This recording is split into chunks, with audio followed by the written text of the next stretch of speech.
Plenty of late-inning drama on this homestand. 2 walk-off wins earlier in the week, and a clutch homer from Bryce Harper last night, snapping a scoreless tie. Now today, we honor our nation's heroes. It's September 11th in Washington, D.C.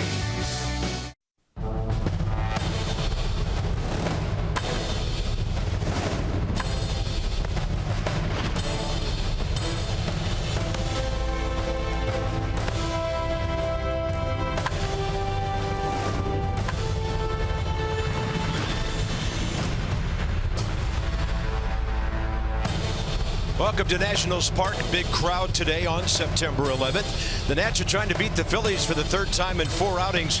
Unbelievable national anthem to start the game. The Naval Corps on display today with first responders.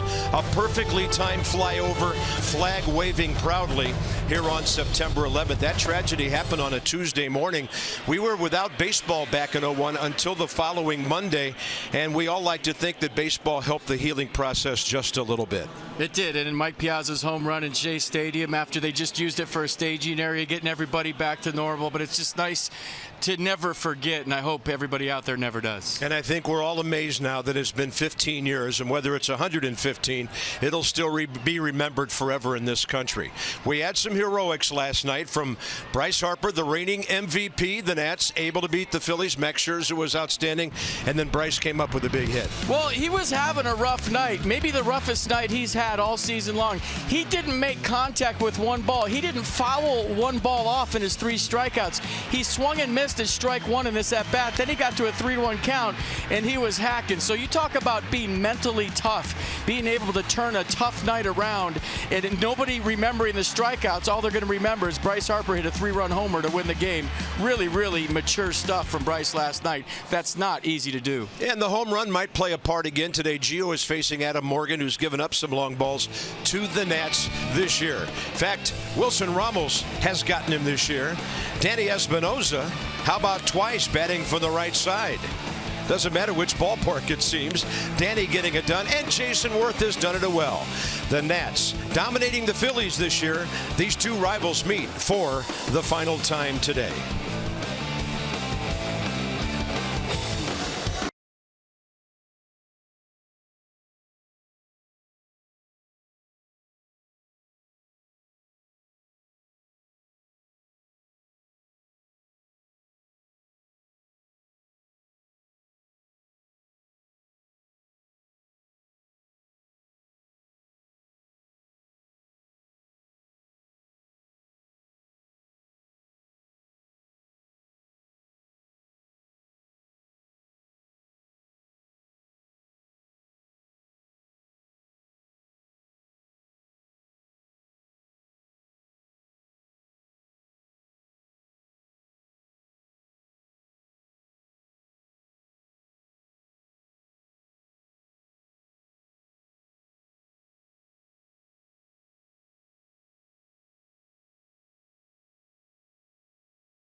Cardinals baseball on Masson, brought to you by PNC Bank, for the achiever in you, by University of Maryland University College, and by USAA, insurance, banking, and investments tailored for the military community.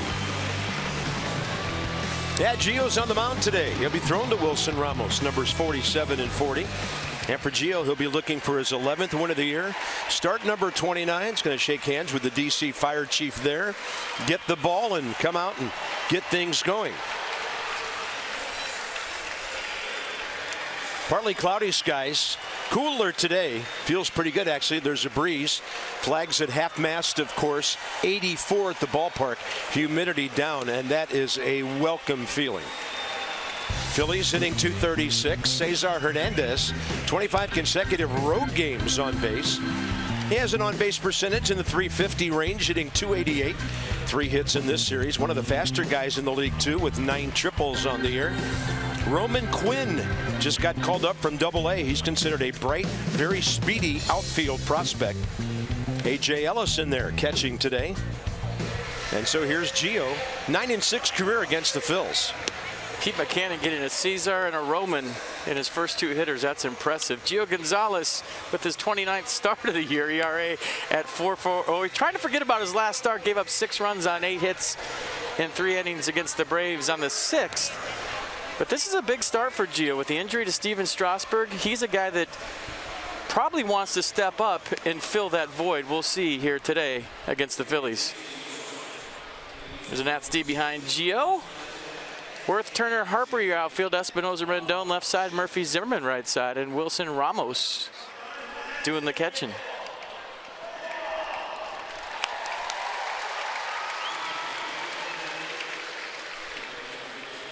Anthony Rendon, his usual pregame visit.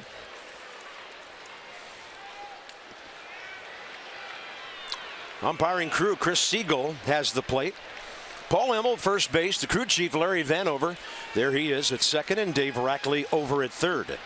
Hernandez right side this year, hitting .322, and we are underway with a bouncer. Back to Gio at 137. 1 out.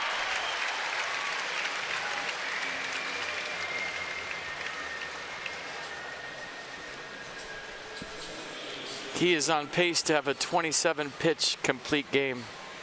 Perfect game. That would tie a Major League record never set before. Okay. Here's Roman Quinn. 302 at Double-A Reading. This guy can fly. 36 stolen bases this year. 159 in his minor league career that goes back to 2012. He's from Port St. Joe, Florida, multi-sport athlete there, and a second rounder by the Phillies in 2011. To the right side. First big league at bat. Murphy takes care of that. 2 down.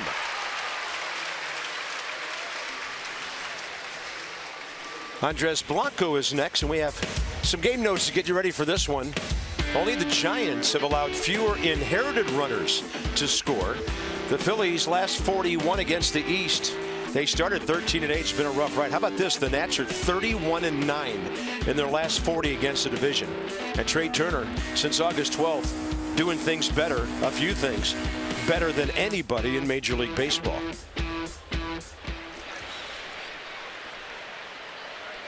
So he's setting up in center field. Here's Andres Blanco, who's hitting .242 right-handed. Strike 1.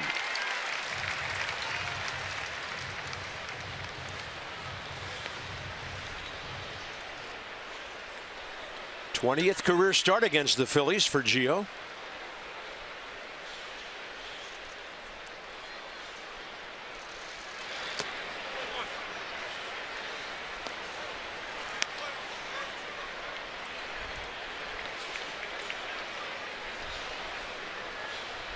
Blanco in the series, 2 hits, but he's been on base 7 times. Nats have walked him 3 and hit him twice. 2-1.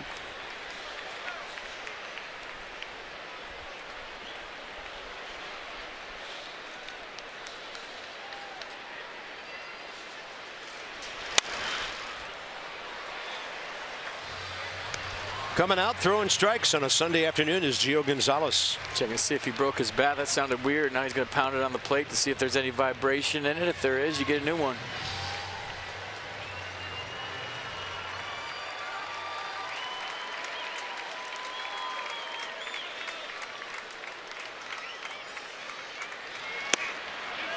Inside, Chris Siegel says.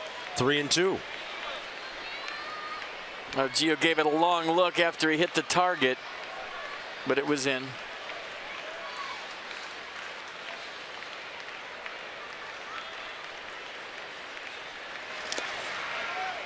And a 2-out walk. You know, I'd love to see Gio get back to being aggressive on the inner half early in the count. You remember when he won all those games in 2012, I believe it was. He was pounding hitters in with that fastball, and yeah, his velocity's dipped a little bit, but it's still frisky, for lack of a better word, when it gets in the hitting zone. And if you can make hitter after hitter try to cheat to get to that fastball, now his changeup works, his curveball works, and his fastball away, his sinker works even better. Yeah, I was kind of hoping he wouldn't face this batter until the second. Darren Ruff hasn't played much this year, 69 at bats, but in his career 10 for 28 with 3 home runs against Gio Gonzalez. First action of this series for the big outfielder.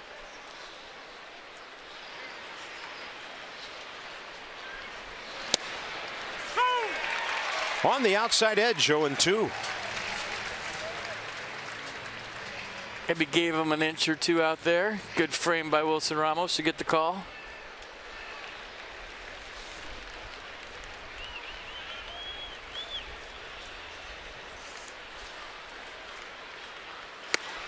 That's a good pitch. Yeah. I mean, it's not a strike, but that's a good pitch. Stay in there. Make him feel your fastball in. I love it. Ruff hit 20 home runs this year. 65 RBIs. But all that was at AAA Lehigh Valley. Phillies sent him out mid-May, and it's taken him till the September call-up to get back to the big leagues.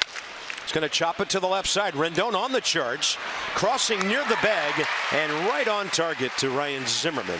Gio Gonzalez, 3 ground ball outs. That's a great way to start his day. And now here comes Trey.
It went on around 9/11. Nationals paying tribute on the backstop 15 years later, and of course the Pentagon with its 5 sides right around it. The Nats have Wilson Ramos back in the lineup today. Pretty much the regulars. Ryan Zimmerman back in there. Jason Worth had a night off as well.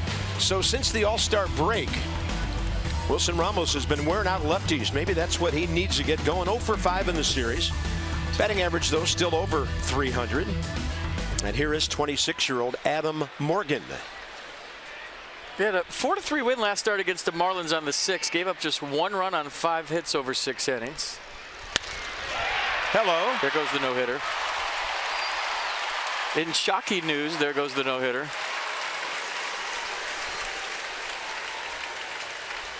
Yeah, you know, Trey Turner wouldn't wear an O for very long. They got him 4 times last night, so he was ready. Talking to Pete Mackanin before the game, the Phillies skipper, and he was saying, I was telling him raving about Trey Turner when the Nats were in Philadelphia, and I don't think Trey did a whole lot against the Phillies up there. And we were sitting in Pete's office this morning. He said, FP, this kid is something else. You were dead on. He can play. And Pete Mackanin's a baseball lifer. He's seen it all. Yeah, he was 3 for 10 in that series. So here's Adam Morgan facing the Nats for the 4th time. 0-2 against our ball club with a 5.12 ERA. And now Jason Worth has asked Larry Vanover, the umpire, to move over to the non-pitching side of Adam Morgan. Jason in the series, couple of walks. Still looking for his first hit in this series against the Phils. And he'll go up there hacking. That ball is falling. And there's the speed I mentioned about Roman Quinn. They love this kid who can absolutely fly. So you've got 2 of the fastest young guys in baseball playing center field in this yard today. Boy, this looked like it was falling all the way, and Roman Quinn in his big league debut steals a hit away from Jason Worth, flying in. So his first try as a major league center fielder is a great one. Glasses come off. Nicely done, unless you're Jason Worth. Yeah, they said not showing the power that your young guy is so far, but boy, they really like him. Time to let him play. The AA season just ended for Reading, the Phillies AA affiliate. So here's Murphy, 3 for 8, a walk, hit by a pitch, and an RBI in the series. And Daniel looking for his first career hit against Morgan.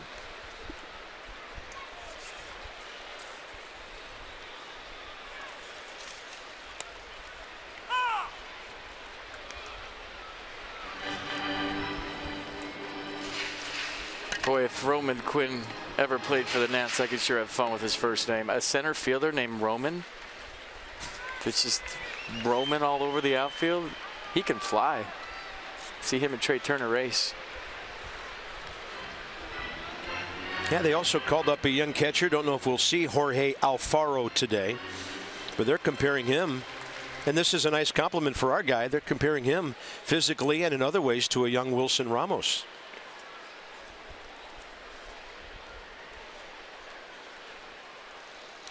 Murphy still 3 points ahead of DJ LeMahieu in the batting race. 345 to 342. The Phillies defense, rough. Quinn Altair the outfield, Galvis Blanco left side, Hernandez Joseph right side, and A.J. Ellis behind the plate.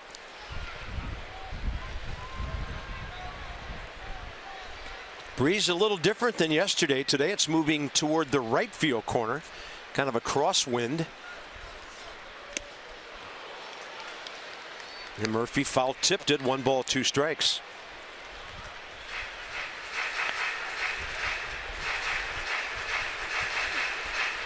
And there he is, Bryce Harper. Make contact once a night and win a game for your ball club. That was something else.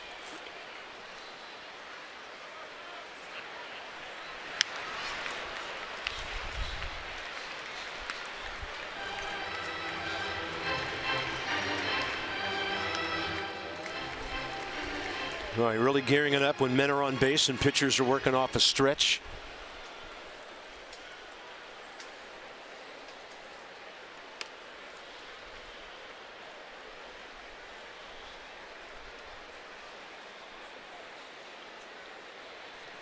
Long look and a 1-2 pitch. Fair ball by the dive of Tommy Joseph. Turner is on the move, and you know Bob Henley's going to send him. He will score without a play, and Murphy drives in number 102, 1-0 Washington.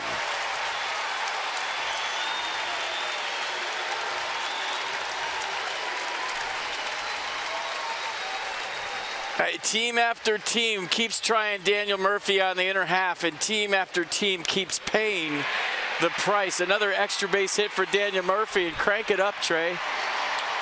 Easy sent for Bob Henley. That's a no-doubter. Watch Trey Turner. Okay, I'm scoring. That's a run. I mean, you knew as soon as it got by Tommy Joseph, it was a run. It was just, let's watch how fast the kid can run. Hit number 175, double number 42, extra base hit number 72. Harper, ball one. Had some T-shirts made up for Bob Henley, the relievers. And on the back it says, send them one, send them all, send them big, send them tall. There's zombie third base coach that just sends everything. Yeah, I asked him about that yesterday. He was a little sheepish about it. He said, hey, pitchers. You know, what else can I say? Pitchers.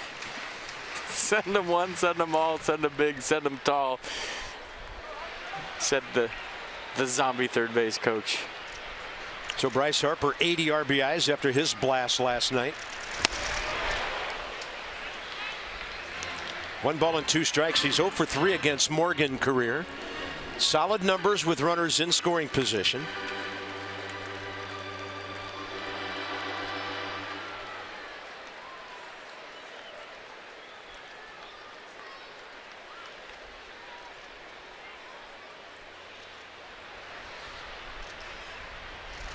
And a 1-2. Look at that stroke. That's on the ground. Just foul. Harper flirting with an RBI double there, with Ruff playing way off the line. So they'll come back and do the 1-2 again. Close, but not really. I mean, what Bryce Harper did last night was more about mental toughness than anything else. I mean, he didn't make contact with one pitch until that. He was having trouble picking up the Eichhoff curveball. You know, a lot of players, and maybe even a 19-year-old or 20-year-old Bryce Harper, you can't regroup from that easy. You want to just go curl up in the corner of the dugout and suck your thumb in the fetal position and just wish it would all go away. He goes up there his last at-bat and hits a 3-run home run to give his team the win. That's big boy stuff. 1-2 to Bryce, and that fastball is outside.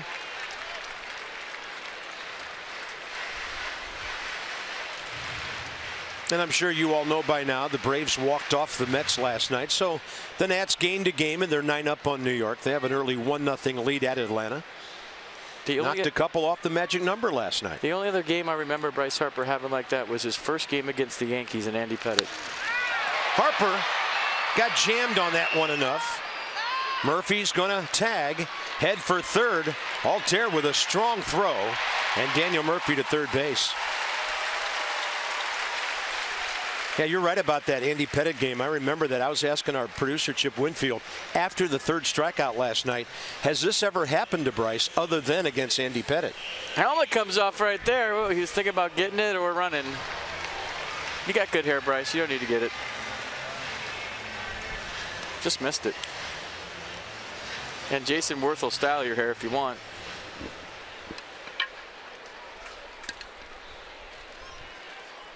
Anthony Rendon, 71 RBIs. Couple of hits, 1 driven in, a walk in this series. And his share of success against Morgan, 3 for 8 with a walk.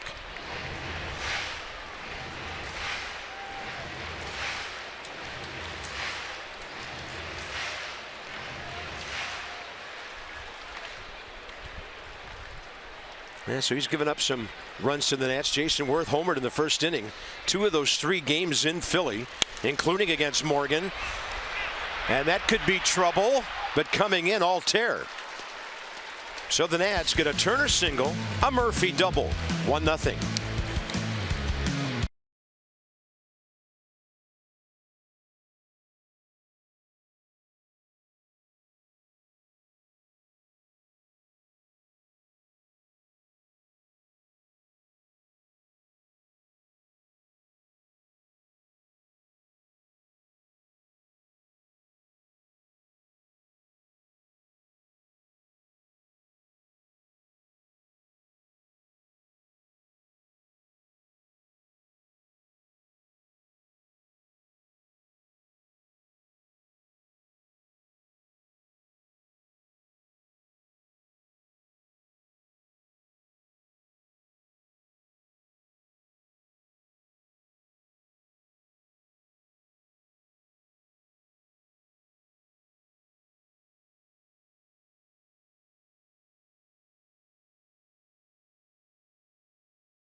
Great view up South Capitol Street toward the beautiful rotunda in all of its glory now. And we missed the light, by the way. Huge line at the Shake Shack, and it's all Navy guys. Check them out. Yeah.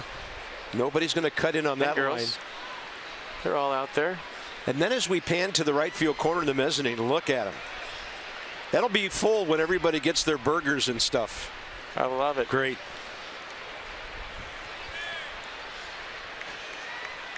Tommy Joseph, the first baseman. Gio had a nice first inning, 13 pitches, 7 strikes. Walked a man, got 3 ground ball outs. And a strike to Joseph. 0 for 3 in this series and 0 for 2 against Gio.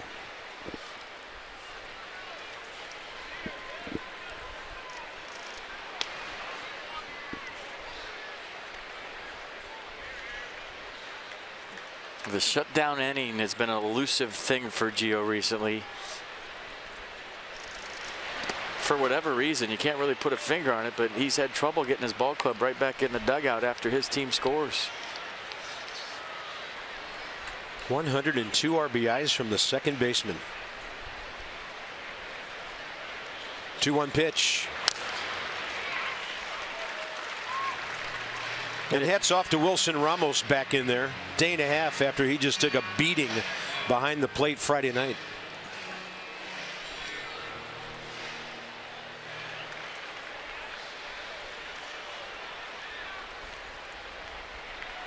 Two.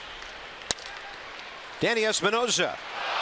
And the ball did something right at the end there. He just had a glance off his glove.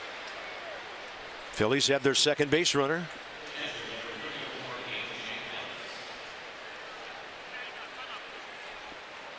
Well, you don't see Danny kick too many routine balls. Usually it's a tough chance if he gets an error. Sat on it. Gave it that little extra hop. Usually has a nice rhythm playing through the baseball. Fielding it as he's going to first base. Called circling into the baseball. That time he just got a little relaxed with his lower half, and that made his glove more firm. Here's the veteran catcher, A.J. Ellis. Picked up by the Phillies in a deal involving Carlos Ruiz. And as FP mentioned at that time, we were in Philadelphia right after that deal, and this guy's going to be a great mentor for their young pitching staff. 2-0.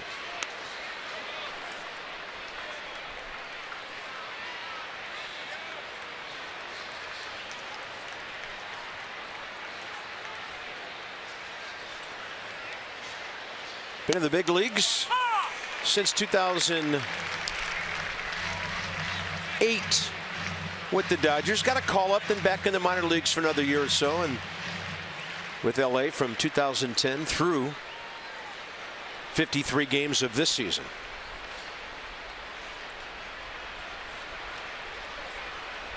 Two balls, one strike. The fastball didn't miss by much. Let's check it on the Nissan pitch track. High? Ish, maybe.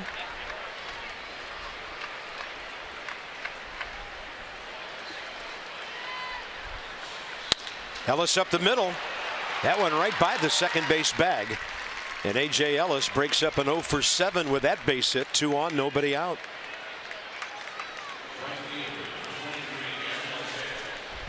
Well placed, base hit, runners on.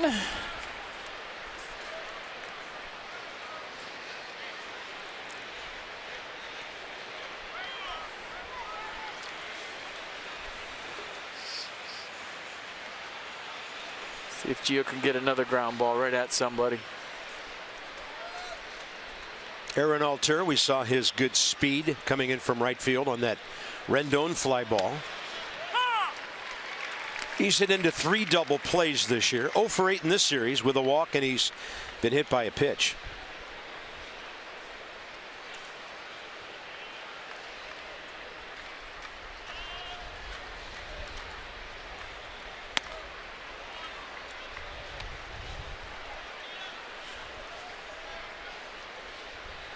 They threw that fastball in to Darren Ruff to end the first.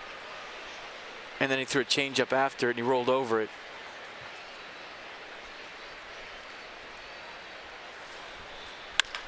This one on the hop to Rendon, and a 5-4-3. And for a moment, I thought he might tag the runner on the way by. So the Nats get that badly needed double play and a big pitch for Gio. But to my point, which I was making horribly, to Darren Ruff, he went fastball in, then changeup away. As a hitter, you start to speed up for that fastball. You throw the changeup, you roll over it. To Aaron Alteri, did the same thing. He missed with the fastball in, but he made him aware of it. Then he threw the changeup the next pitch, got the ground ball to third, the double play. So the effect of the fastball in, maybe not on that pitch, but the next pitch has worked twice for Gio. Nicely done. So runner at third, 2 outs. And now Freddie Galvis.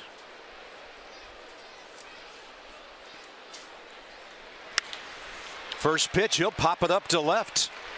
Espinosa out, Jason Worth the call. And Gio Gonzalez just takes the second inning and wipes the board clean in a hurry.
Clubs and players as we pay tribute to those who lost their lives on September 11, 2001, honoring them with the pledge that we shall not forget.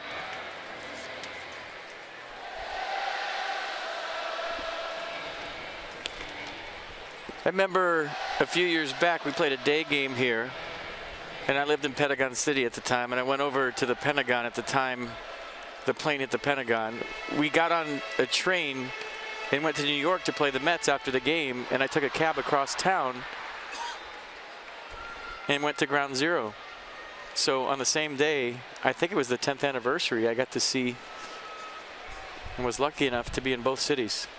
And as we left Pentagon City this morning, there was quite a walking crowd of folks heading toward the memorial.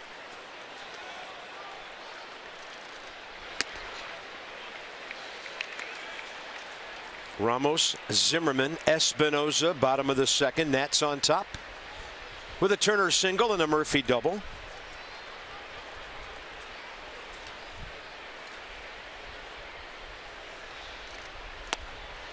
Quite a changeup by Adam Morgan. But you talk about how the baseball season was paused, and then the big controversy was, when do we start again? Do we start again? Should we play baseball again?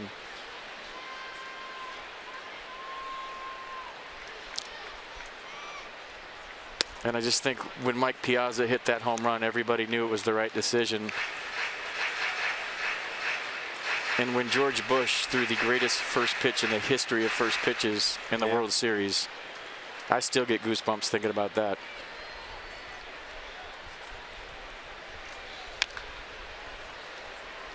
And as the story goes, Derek Jeter said, "Mr. President, you got to go all the way up on the mound." Yes. And he did. And you can't bounce it. And he threw a strike right down the middle.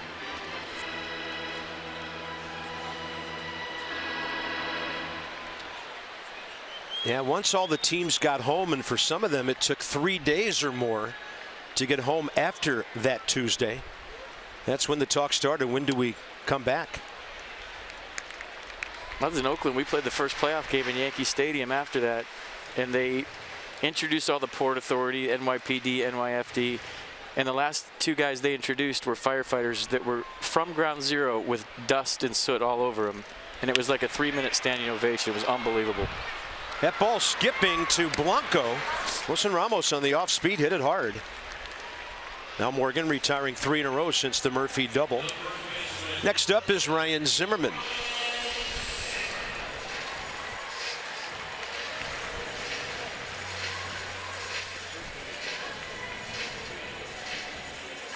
Ryan 2 for 7 against Adam Morgan. 1 for 9 in this series. Had a pinch hit appearance last night. And hit a ball to the right side, a grounder.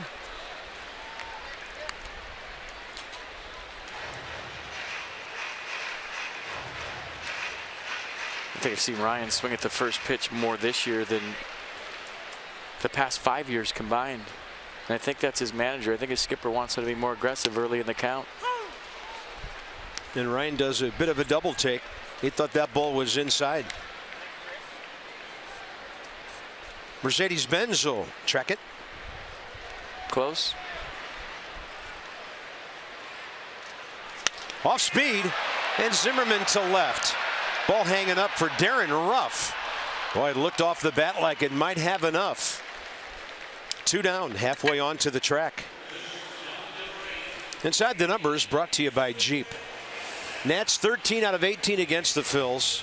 5-4 here, so they've dominated them up north. But the runs the advantage, runners in scoring position, no contest. Home runs, and then the starters, again, no contest as the Phillies bring along that young staff of theirs.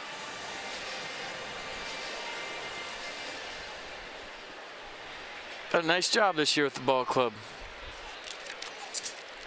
And him too. Dusty Baker's going to win comeback manager of the year. The Nats have had 2 comeback managers of the year. There's no such award, but Davey Johnson was out of baseball. He comes back and wins a division. Dusty Baker was out of baseball. He's about to win a division. Maybe Jim Leland will be their next manager.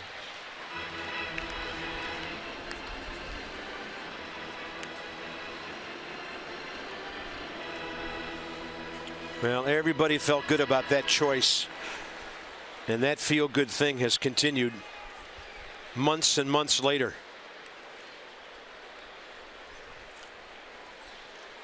Danny Espinosa trying to keep the inning alive, and enough hook on it to be foul into the corner. Danny, a couple of solo homers against Morgan. Fastballs too. Check it out. One kind of right down the middle. Look out in the bleachers at the bank, and this one outside, he pulls it to left.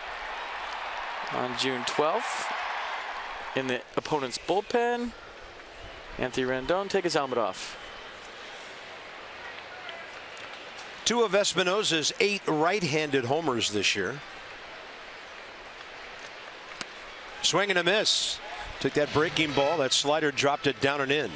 After 2, the Murphy double, the difference in a 1-0 game.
talking about making you aware of the fastball in. So you see the fastball in to rough and then change up away. What's he get? A rollover grounder. Nicely done. Doesn't have to be a strike. Make me aware of the fastball in. Then I'm going to go change up away the next pitch. You get the rollover. Why? Because I'm speeding up and cheating to get to that fastball in, thinking you might do it again. I start my swing early. It's not the same pitch. All I can do is come around it and hit it on the ground. Well, that's great stuff. And as a result, Gio, 5 ground ball outs in the first 2 innings. So since the break, 5-1, ERA under 4. Morgan 0 for 2 against Gio. Gio 0 for 2 against him with the bat, and the 3rd inning is underway. 28th pitch. So far 15 strikes. Morgan 3 for 27 this year.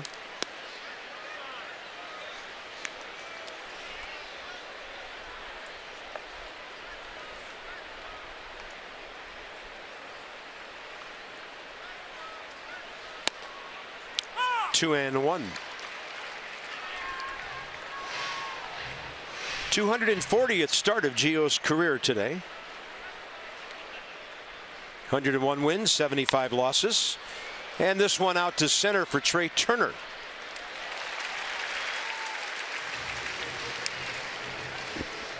Mets coming to town, big 3-game series, September 12th, 13th, and 14th, 7:05, 7:05, mark down the 4:05 on Wednesday, different start time. Don't miss your chance to come out and get real loud as the Nats try to beat the Mets. Visit nationals.com/tickets for more info. TBA officially from the Nats on who's going to start not only tomorrow, but evidently Tuesday as well. So Lucas a candidate, Mr. Giolito. AJ Cole. Reynaldo Lopez has done some throwing.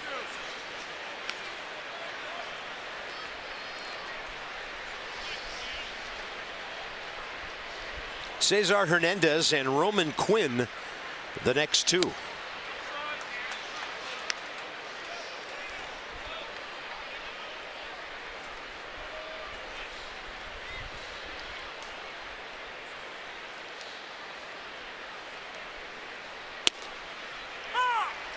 .30, and the fastball pops into the mitt.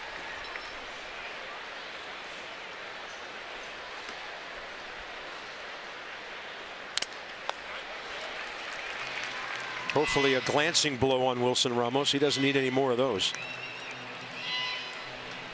I'm telling you, when you're that large back there, your chances go up by about 50% of getting hit by a foul tip.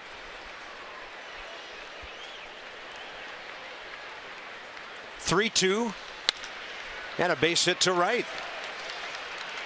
Hernandez took one look up and saw Bryce Harper, and he really hustled to first. So he's there with 1 out, and that's his 4th hit of the series.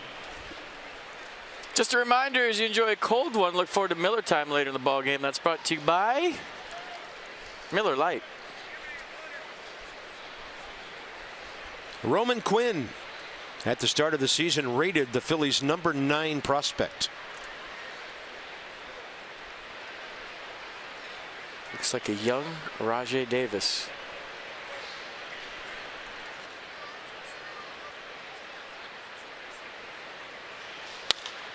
And a fly ball to right. Bryce Harper didn't have to go hardly anywhere. 2 outs. So Gio, a couple of fly ball outs in this inning, and Andres Blanco is next.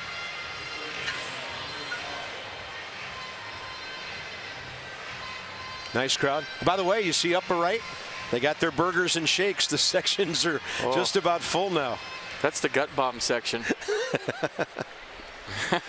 Isn't that amazing how it filled in from an inning and a half ago? That is cool. We need to make that happen more. That looks cool. Doesn't it?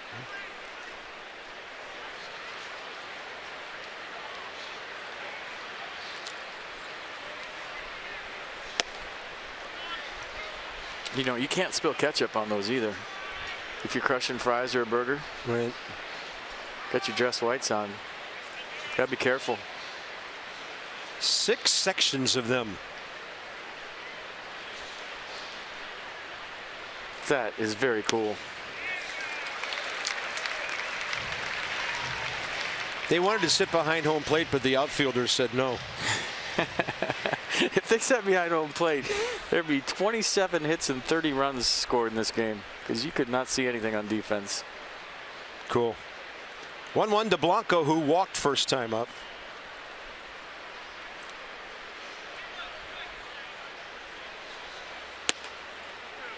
Two balls, one strike.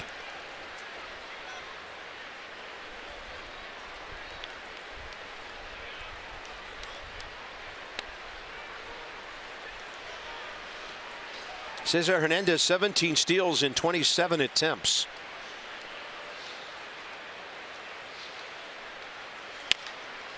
And then Gio had the hitter out ahead. Count suits this, so he's used off speed very effectively to the right-handers, as FB noted.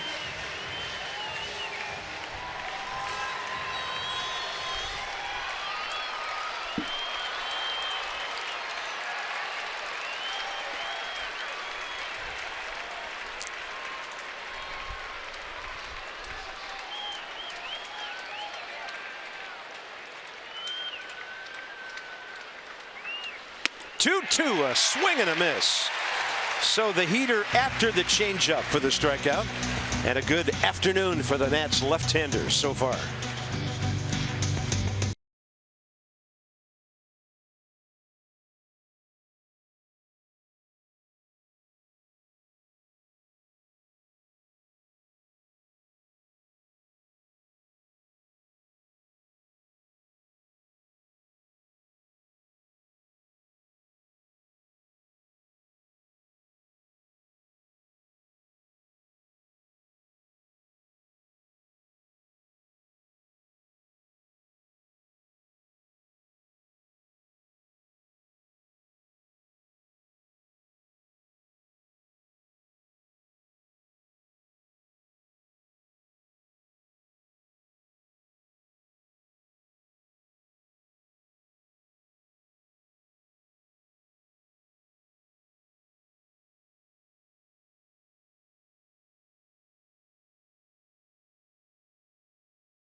Few games in the last week or so where he started off 0 for 3, and he's been able to turn that 0 for 3 into a 1 for 4 or a 2 for 5. And I asked him about that recently. He said that he read somewhere about 140 games into Miguel Cabrera's Triple Crown season, Miggy randomly got upset after a random at-bat, and people asked him why. He said he felt like that was the first at-bat he had given away all year, and Trey really took note of that. He knows during a long season it's tough to stay in every single at-bat, but he's tried to mentally stay locked in, even if he starts off a game tough, to battle in those late inning at-bats to try and help his team. Yeah, no better example of that than 2 nights ago. Thanks, Dan, with our Coons.com sideline report. Over 2 million vehicles sold and counting. Turner on deck. Gio, bottom of the third, ball 1. That's something that a lot of players never get. It is so hard when you're expecting to get a hit and you don't. You work all day to get that hit and you don't. And all of a sudden you look up and you're 0 for 3. A lot of guys fold it up and they don't have the mental toughness to grind out that hit their last time up. You're just like, oh, I'm having a bad day. I'm all messed up. My brain starts going a million miles an hour. That's why what Bryce did last night was so impressive. Yeah. That's mature stuff for Trey Turner to know that at his age with his experience level. It's something some guys never learn. An 0 for 2 is an 0 for 4. We keep hearing things that just pile on top of each other about how smart and how mature he is. That baseball IQ that Dan brought up. 2-2, and Gio stays alive. So he'll see at least 6 pitches here.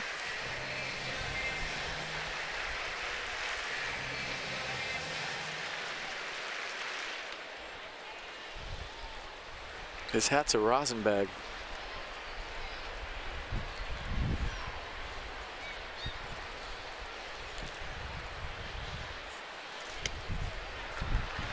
So a 2-2 changeup way outside. Gio 6 for 45, a couple of RBIs this year. Morgan staying away from him. He does have 3 home runs, you know. And that one out to center for Roman Quinn. Nats go 2 for 9 first time, and it seems like every time Trey Turner bats, it's a Bank of America alert. Here he comes. Base it up the middle first time. Then he scored a run. So Turner has scored 40 runs now in 54 games. And here's some more info with the alert. How about that? Shoeless Joe Jackson. 550 slugging, 20+ steals. Along with the great Mike Trout. They're going to back up the Bank of America armored truck someday if he keeps doing what he's doing.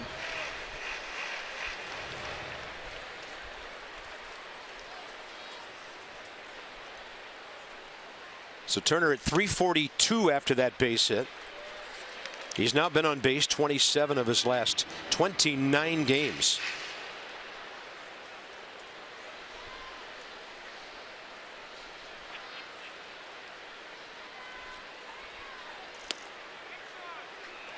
Chris Siegel giving us location, 2-1.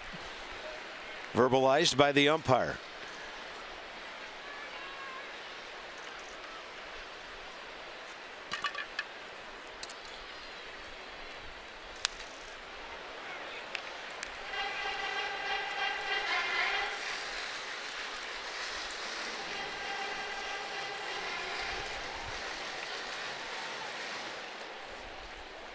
Adam Morgan, career 7-16. This is his 33rd big league start.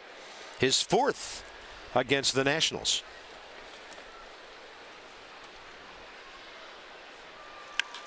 Turner, and that one off the glove of the leaping Blanco.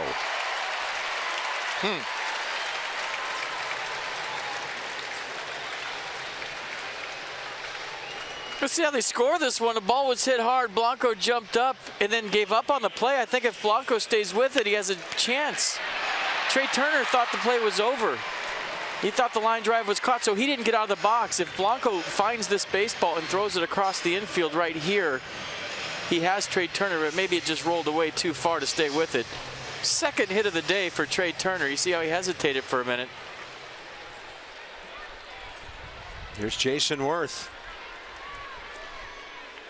All right, Turner 21 for 24. There's a lefty staring right at him. He's out to a big lead.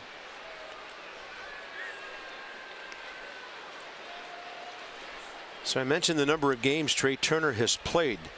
Today, his 54th. He's already in the top 10 of the league in stolen bases. Still hasn't been caught live.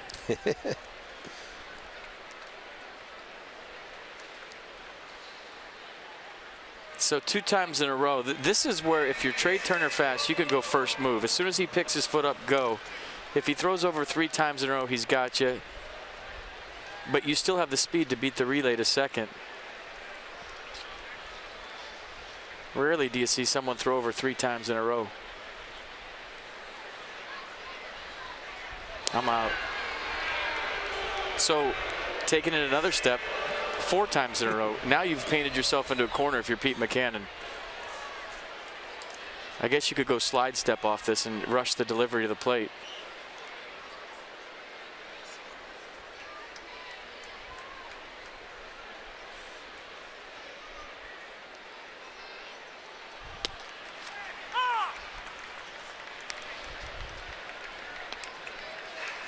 I think Tommy Joseph and Trey Turner are going to get to know each other really well over the years. Phillies consider him their first baseman. Looking ahead. 0-1, there he goes. The throw on target. Well late.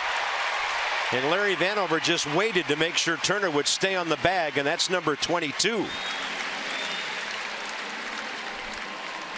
I mean, that's a put in your pocket. A.J. Ellis did all he could to get it to second base, but look at the jump. He picked up something on Adam Morgan, steals it easily. And A.J. Ellis made this way closer than it should have been. Just got rid of it quick. Turner too fast. Still hasn't been caught live. All right, now he's tied for 9th in the league in steals. Unbelievable. Great take by Jason Worth on a pitch off speed, 2-1. The Nationals now have 102 stolen bases, and as a team, that is 4th most in the National League.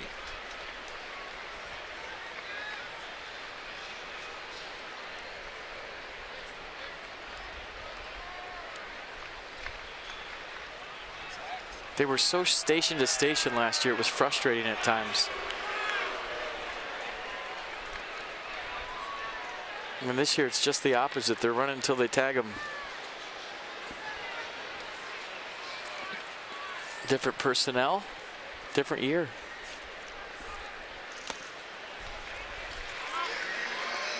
At the All-Star break, the Nationals had 54 steals, and that was well beyond the first half of the season in terms of games. So he has really ignited some things around here. We've seen this number before on 3-1 to Jason.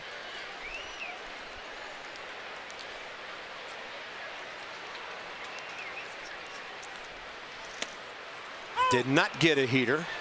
Counts full. Looks like he's on his legs more, and he's incorporating a little leg kick in there. Did you see his stance today? It looks a little different.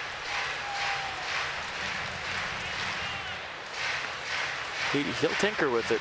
He's not afraid to make an adjustment.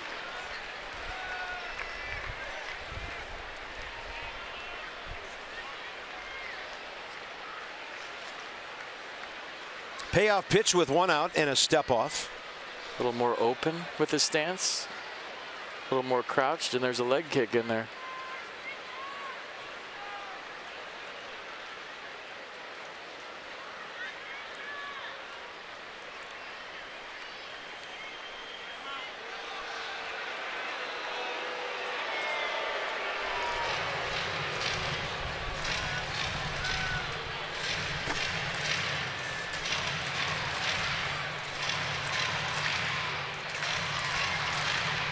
Sun back out. We had some cloud cover for a while on this 84-degree afternoon.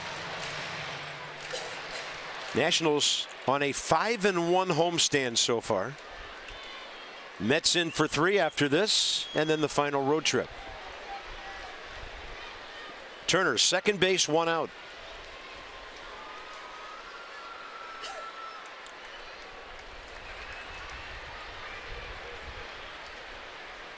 (3-2), another off-speed pitch. Adam Morgan, second K, and now he faces Murphy.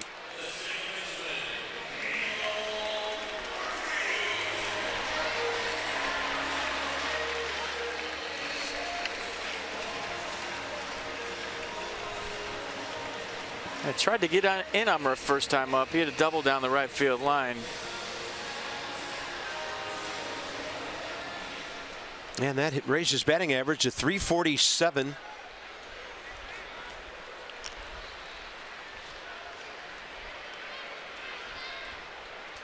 They try him away this time.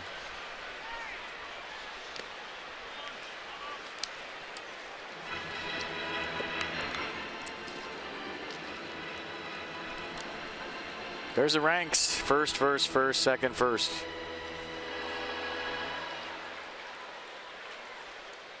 Murph VP.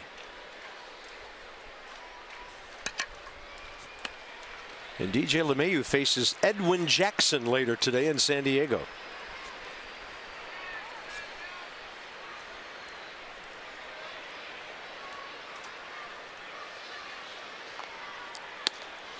Eyeballing that one all the way in. 1 ball, 1 strike.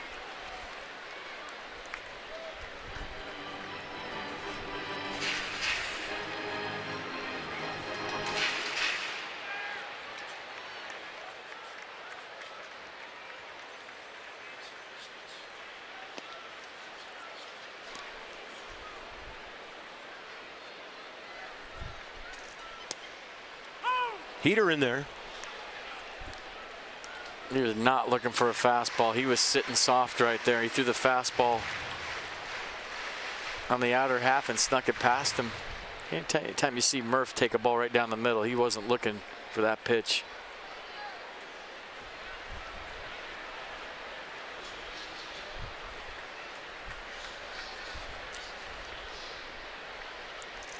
And a 1-2 in the air to left. Grabbed by Darren Ruff, and the Nats are done in the bottom of the third, stranding their second runner in a 1-0 game.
And we have a great regiment of troops with us and their families.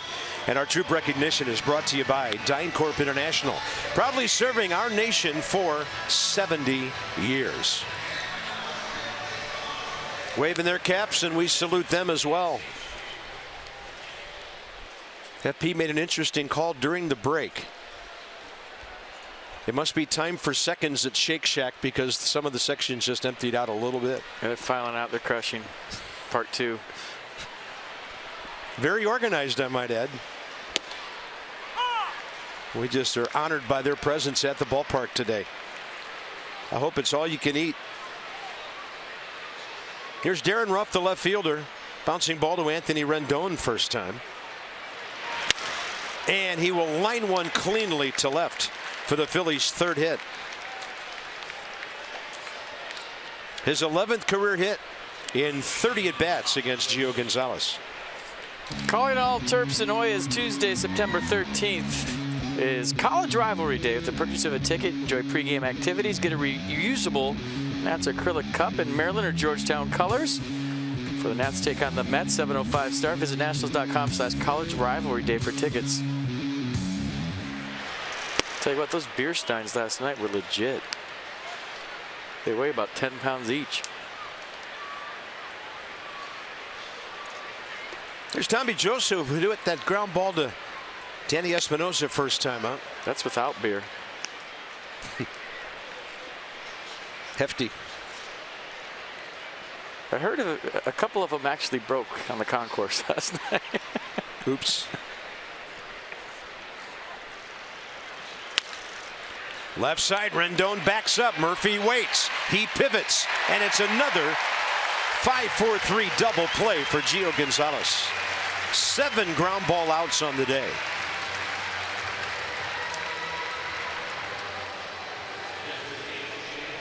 Well, another pitch below the strike zone. Another ground ball. Good feed to Daniel Murphy, who knows he has plenty of time. Double play lane has been a popular place today. Here's A.J. Ellis, base it up the middle first time for him. So the Nats have turned 133 on the year. They're in the top 5 in the National League in that defensive category.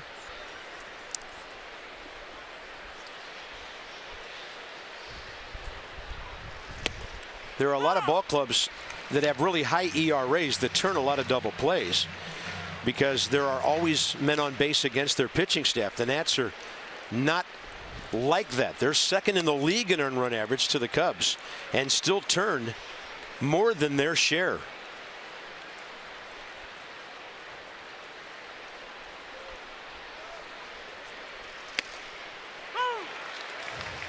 Two.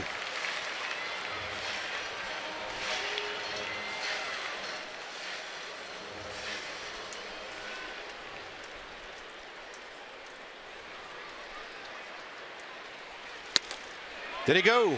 He did, says Paul Emmel down there at first base.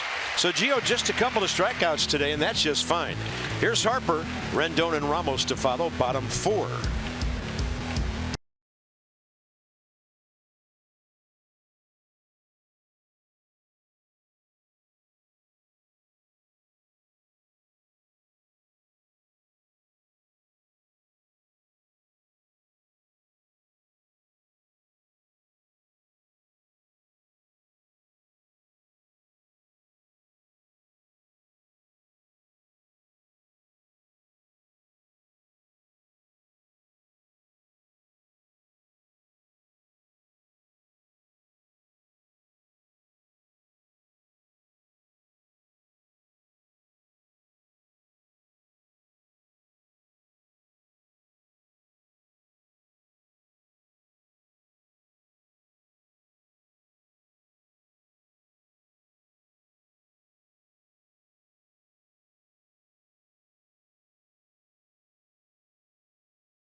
There's the Navy mascot with the flag and the guys in a pretty nice trot. 15 minutes could save you 15% or more on car insurance at Geico. Navy 28-24 winners over UConn yesterday to go 2-0. So, and they have some of the coolest unis in college football, by the way. Right up there with Oregon, in my opinion. Washington, D.C. Lexus dealers are donating $250 to the Children's National Health System for every home run a Nats player hits this season. Keep them coming. It's for a wonderful cause. Lexus, the pursuit of perfection. Bottom of the 4th, Bryce Harper.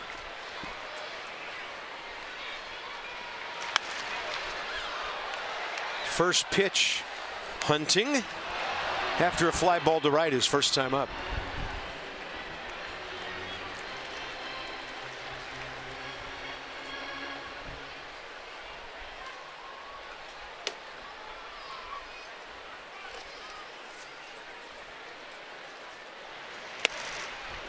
And Morgan throwing that ball in off the plate. That swing hurt him. Wrist. Yeah, he's designated swing right here, auto swing, and then something got him after.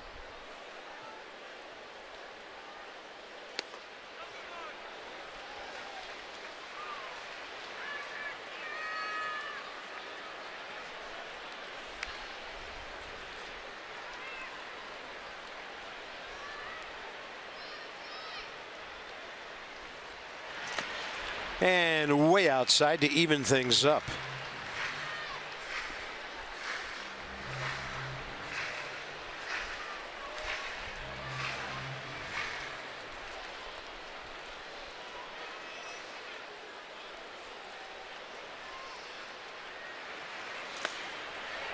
Now he's battled to fill it.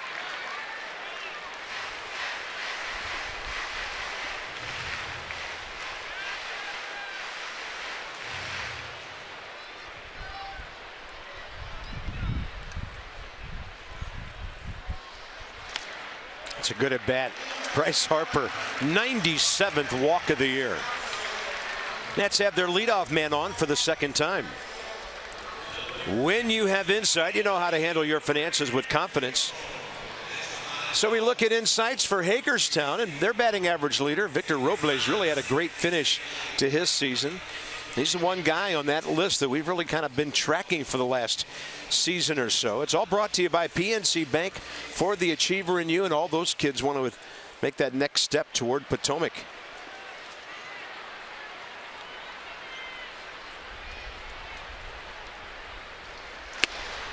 Rendon fly ball to right first time.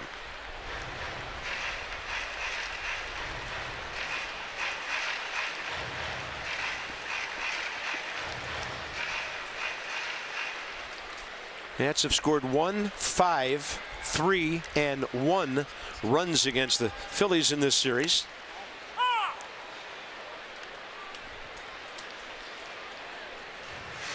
And looking to take 3 out of 4 today. It's a 1-1 count to Anthony Rendon, and Bryce is still putting stuff on at first.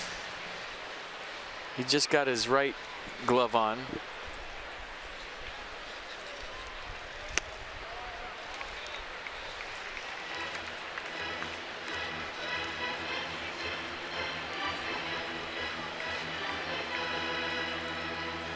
That looks like a scuba glove, that the glove he has on his right hand.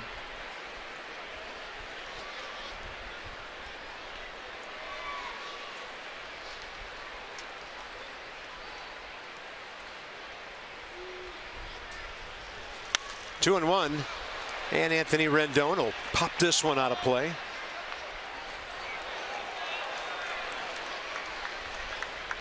Inside the Numbers brought to you by Jeep.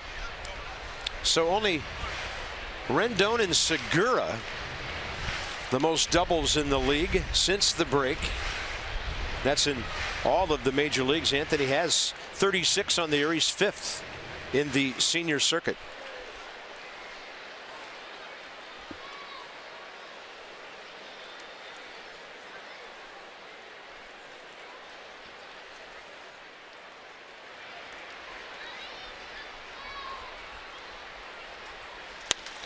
Beautiful stroke the other way, but it's going to hang up for Altair. Taking that pitch where it was located, and Anthony 0 for 2. Ramos is next.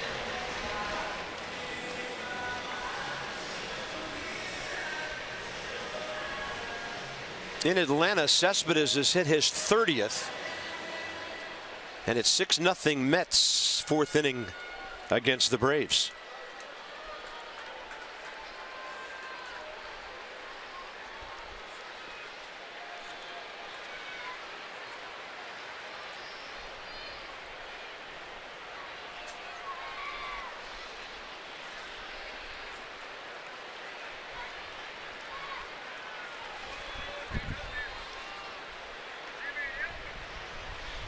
They got Bryce picked off. Low throw. Quite a scoop by Freddie Galvis to make that tag. Well, it looked like he was going to make it for a second. Then Tommy Joseph threw it low, and you're like, he's in there. But Freddie Galvis saves the day. Look at that pick. I mean, that ball from Tommy Joseph was thrown real hard, and Freddie Galvis picked it and put a tag on Bryce like it was nothing. What a play by the Phillies shortstop.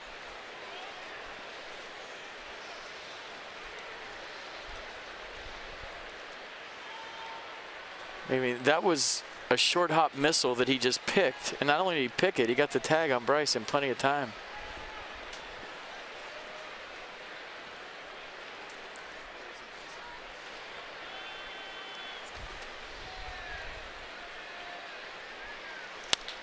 And Ramos to Galvis. That's it for the Nats. Leadoff walk, a caught stealing, and the 4th inning of Nationals baseball is brought to you by the RAV4 Hybrid all-wheel drive and unexpected performance. Visit buyatoyota.com today.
Sunday Smiles are brought to you by Hair Cuttery, home of the Smile Back Guarantee. No small print, just big smile. Smile, it's Sunday.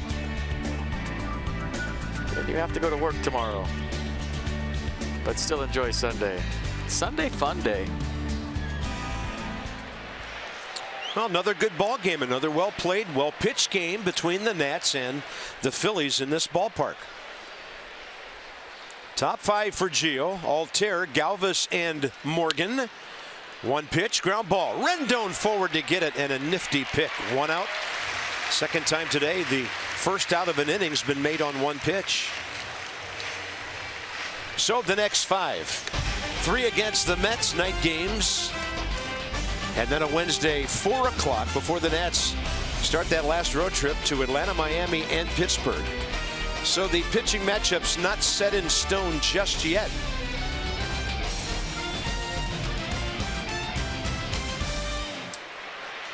It's a big series. As long as that red flag's above the blue one and by a nice margin, everything's good.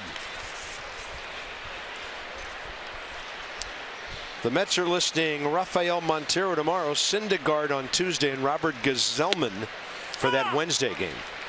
I mean, if you're the Nats, you just have to win one. You want to win more. You want to put them away and take 2 out of 3 are sweet. But if you win one, you're fine.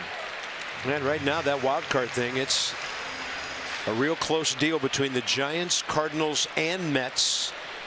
New York just a half game out. That'll be some kind of thing to keep an eye on the last 3 weeks. Gio with a beautiful ball breaking down and in on the curve in the dirt to strike out Freddie Galvis. 3rd K of the day. Mercedes-Benz will track it. Gio dialing it in, stepping up. We talked about at the outset with the injury to Steven Strasburg. Would Gio Gonzalez take the bull by the horn, so to speak, and step up his game? So far in this one, through 4 2/3, he has. Facing the pitcher now. And Morgan going up there hacking. That might have hit him. I mean, I'm watching the flight of that foul ball, and I'm thinking, did that go right over his right shoulder or his helmet? Yeah, it did. That was hit or be hit.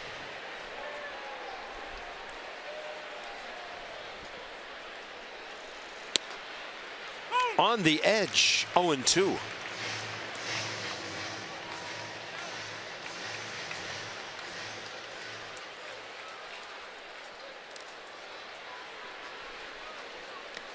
Curveball. How about that for a quick inning?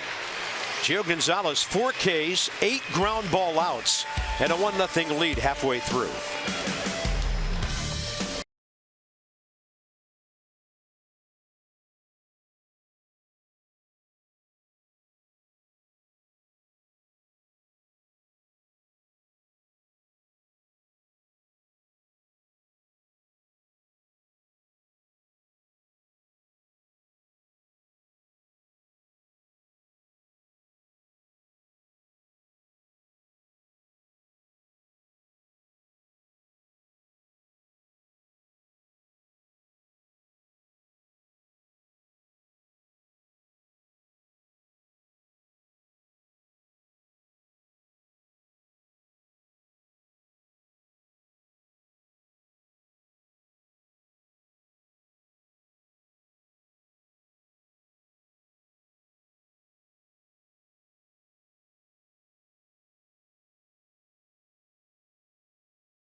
Coverage of baseball brought to you by T-Mobile. Chris Archer of the Rays, 18 losses.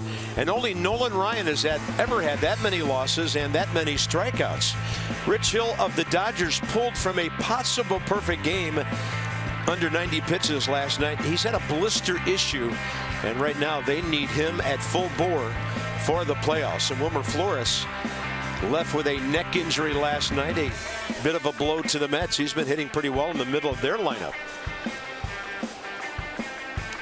News and notes from around baseball brought to you by T-Mobile. I like what Dave Roberts did last night with Rich Hill. He's thinking about the bigger picture. It takes a strong manager to go out and take a guy out with a perfect game. But when you're battling blister issues, and he knows the percentage of health for Clayton Kershaw right now, and he's thinking about a World Series, he has to have Hill. Wait, the Nets might play the Dodgers. He should have left them in. What is he thinking? Yeah, let him throw 130. Dodgers by 4 over the Giants for that division lead. Here's Ryan Zimmerman, fly ball to left. First time up. Ryan hit one that carried halfway onto the track out in front of the Phillies bullpen.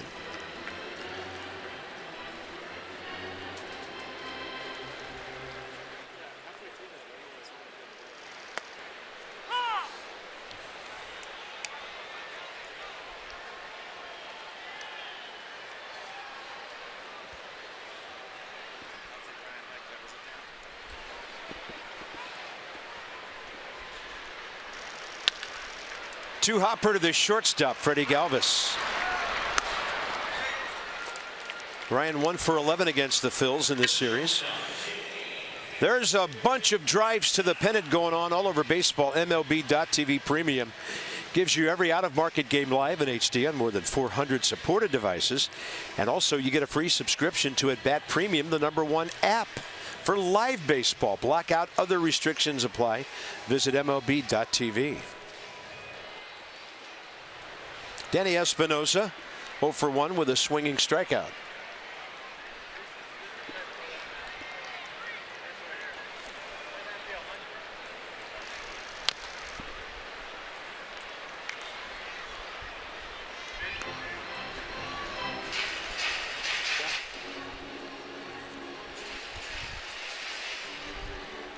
Morgan throwing well, 62 pitches, 41 strikes through 4. Only time he's given up more than 1 hit in an inning. The first when Turner singled and Murphy 1 out later doubled him in.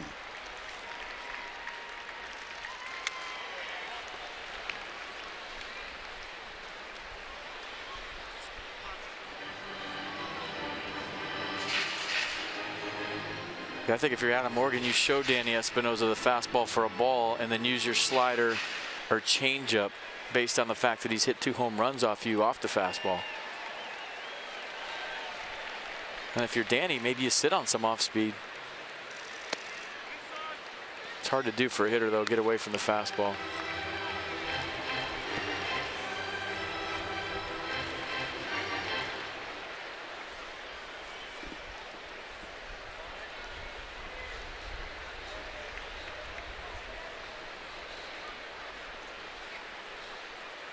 Two-one pitch. 2 hopper. Galvis knows he needs to hurry.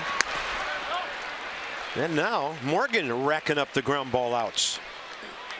Text Masson's word of the day variety to 29292 for your chance to win a signed Max Scherzer jersey. All right, and a Roy Rogers Cowboy Cash from Masson, brought to you by Roy Rogers. Check out their lineup: roast beef. I love roast beef. Fried chicken and burgers. Visit RoyRogersRestaurants.com. So Roy Rogers Cowboy Cash, huh? Mm-hmm. There's Gio.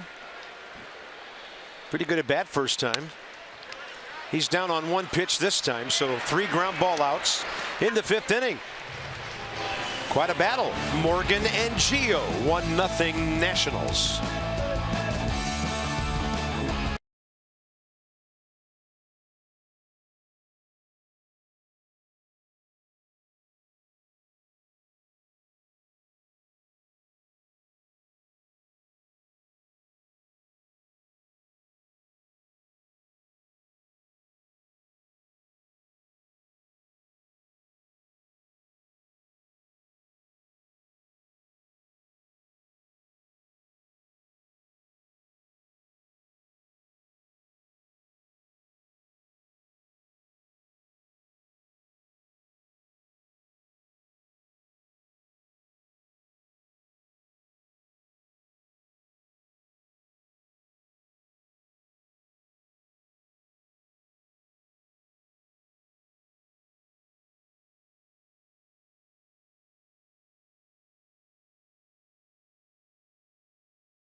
Nats still holding a 1-0 lead as we cruise to the top of the 6th inning. Rough night for Wilson Ramos behind the plate the other night. Took a few foul tips off various parts of his body and heard about it from his buddy Jose Lobaton in the Nationals dugout. The common calling that Jose will toss out in those situations is, "We've got ice." That's what he yells to his buddy when he gets dinged up. Talked to Jose today. He said, "Sometimes I'll laugh or make a joke and then he'll stay down for a few seconds. I get worried a little bit, but he's a big dude. I know he'll be okay. We love joking with each other. They're good friends. They're countrymen." Dusty Baker noticing these two don't have any sympathy for each other back there, guys. But you ain't nice in the first part he got in, and I'll tell you that.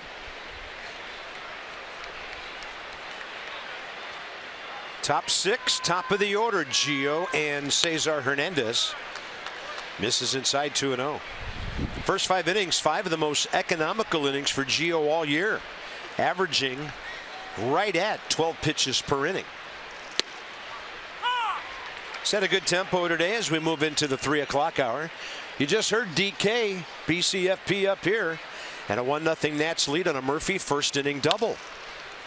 Rendon can't cut it off. Espinosa circles behind. Ryan Zimmerman, a fantastic play to stay on the bag. I'll tell you what, in a 1-0 ball game in the 6th inning, and Cesar Hernandez can run. That's an amazing play by Espinosa just to get it over there. And most shortstops put this one in their pocket. They don't make the throw. Hernandez can run. I think Pete McCannon wants his clubhouse to check it out. But the fact that Espinosa even gets this close, tremendous footwork on the backside. And was his foot actually on the bag? We're going to take another look at it. Looks like it is there. Throw beat him, there's no doubt about that. It's just if his foot was on the bag and if the Phillies are going to challenge.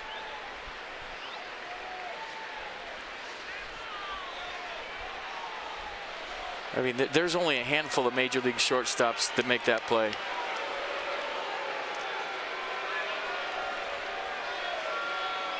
Larry Vanover's on his way in. It's a white cleats and a white bag. I don't think there's anything definitive right there. They're going to look. Are they looking? No. No challenge. Good. Larry Vanover came in either to anticipate a challenge or tell the Phillies, let's go. He was about 3/4 of the way in from his position out there. So here's Roman Quinn, the rookie. 0 for 2 in his major league debut. He shows bunt and takes one outside. I don't want to take anything away from Ryan. That was tremendous footwork at the end. But the fact that that even got to that point is what impressed me.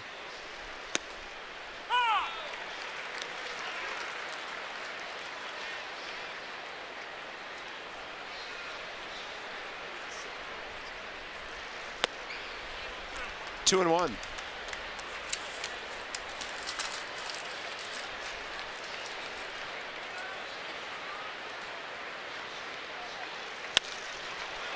That ball well hit. Worth. It'll stop short of the track and take it. Phillies have 3 hits. A.J. Ellis in the second, erased in a double play. Cesar Hernandez in the third, never made it past first after singling with 1 out. And then Darren Ruff's single leading off the fourth, erased because of a double play. Blanco a walk. Joseph reaching on an error. There are only other runners.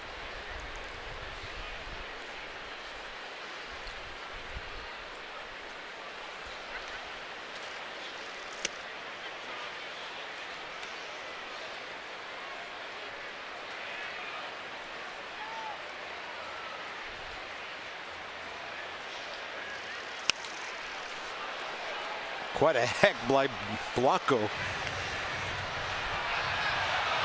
mean, he swung so hard he almost fell into the Nats dugout.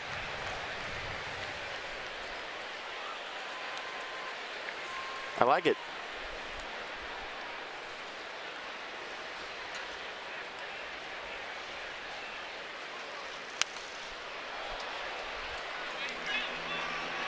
The fastball in has been the key to his success today. He has really established the inner half of the plate to the righties.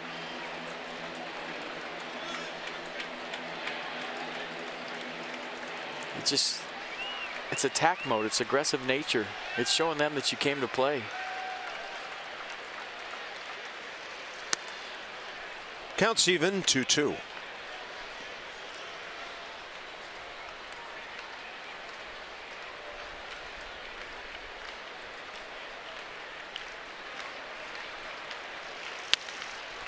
Rendon. And for Gio Gonzalez on a pick by Zimmerman, 10 ground ball outs through 6 innings of shutout ball. He's retired 8 in a row.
Trey Turner, he's been the offense for the Nats. First pitch of the game, knocked. There goes a no-hitter.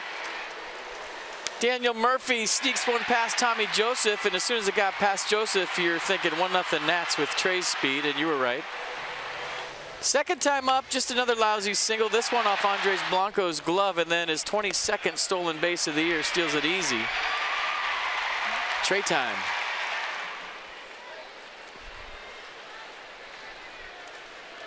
Had not faced Morgan before today.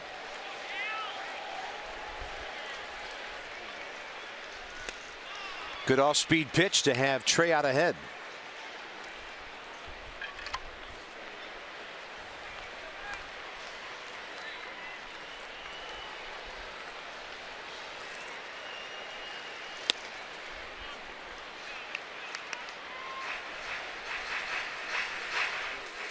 Batting average back up to 345, where it was at the start of the weekend. 5 for 15 in the series. And out to short. Galvis on the move. Turner digging. 1 out. 5 straight ground ball outs. See Galvis charge that? They know. It's like a jailbreak. Watch this. Freddie Galvis on a safety blitz on the ground ball. Watch him come get it because of the speed of Trey Turner. He knows, and then that's the way you have to field a ground ball if Trey hits you one. Got to come get it. Jason Worth has seen a lot of off-speed stuff. 0 for 2 today.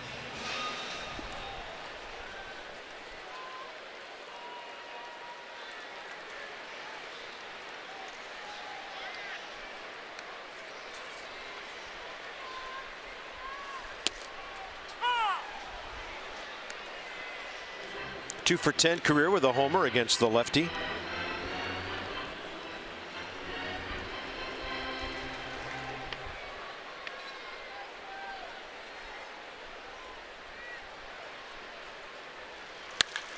And a ball hit to center. Had to go back a little farther initially than Roman Quinn thought. 2 down. The Nats box. All the scoring in that first inning with Turner the base hit. 1 out later. Murphy pulled a double into the right field corner. Then the only other hit, Turner off the glove of Blanco. 3rd inning. Harper a walk in the 4th. He was picked off and caught stealing. So here's Murphy. 1 for 2. Morgan's been able to keep the fly balls in the ballpark today. It's been a problem for him in his career. And he pitches half of his ball games in a real hitter's yard. 35 home runs, first 34 big league appearances. But keeping the Nats in the yard today. Developing a sinker. He's been toying with it his last couple of starts. He's getting more ground balls with it. He was strictly four-seam fastball. And those were flying out of the yard. Yeah, best idea ever for a guy who pitches at the bank.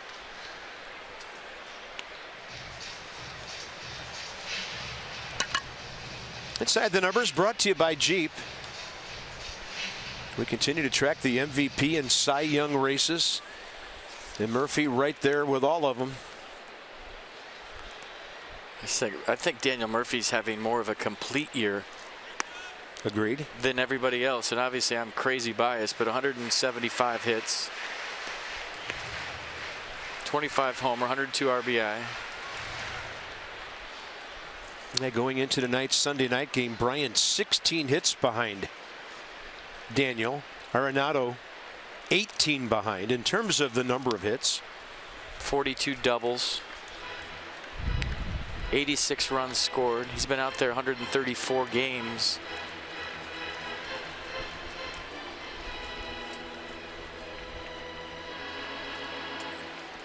Three and one to Daniel Murphy, a danger count for any pitcher, righty or lefty.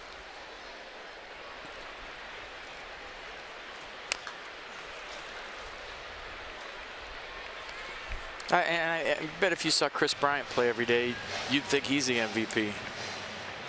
And if you saw Nolan Arenado play every day, you'd think he's the MVP. So, I mean, it's not easy. This one's not easy. Last year it was easy. This year it isn't.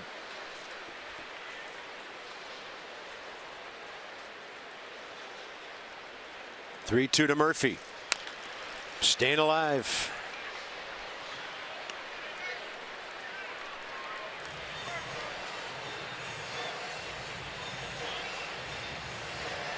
I'm excited for Murphtober.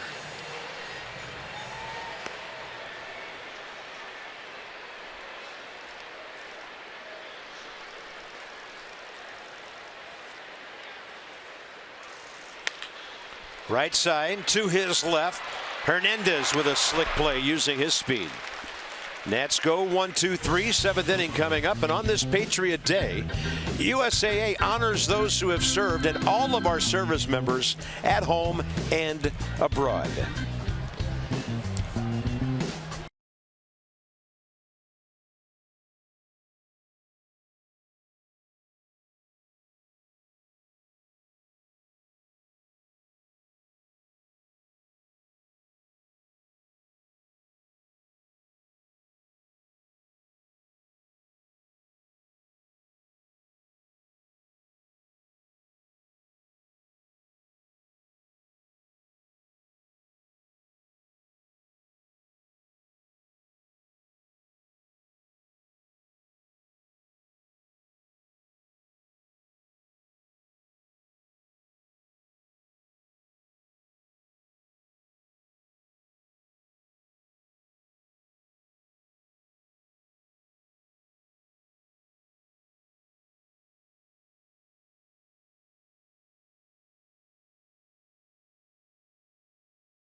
Gio will face Ruff, Joseph, and Ellis here in the top of the 7th. We invite you to watch the Nats take on the Mets on Wednesday, 4 o'clock. It's Air Force Day, delivered by UPS. Come early.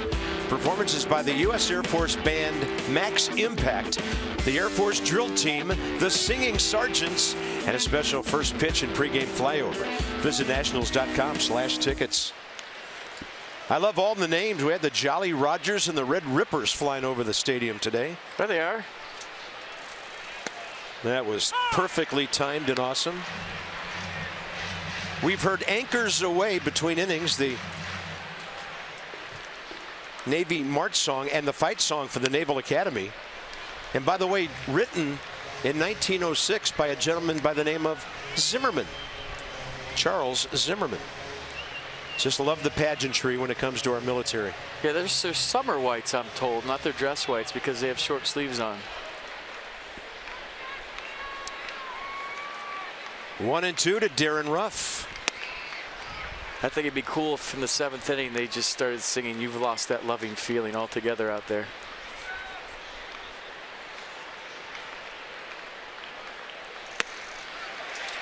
Wow.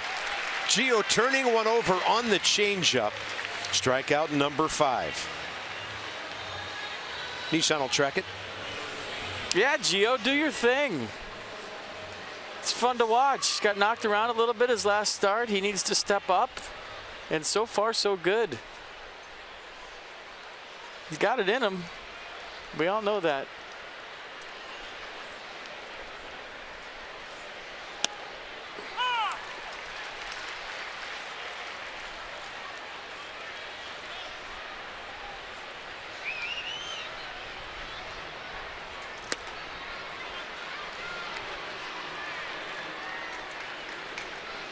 That wouldn't be a half bad 7th inning song, period.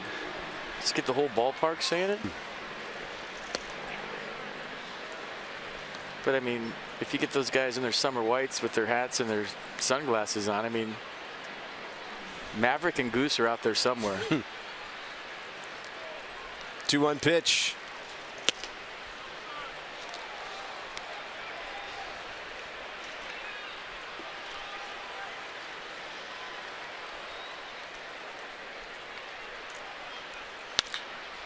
Into center. That ball's well hit. Turner going back, watching it. And this game is tied on a homer by Tommy Joseph, his 18th of the year.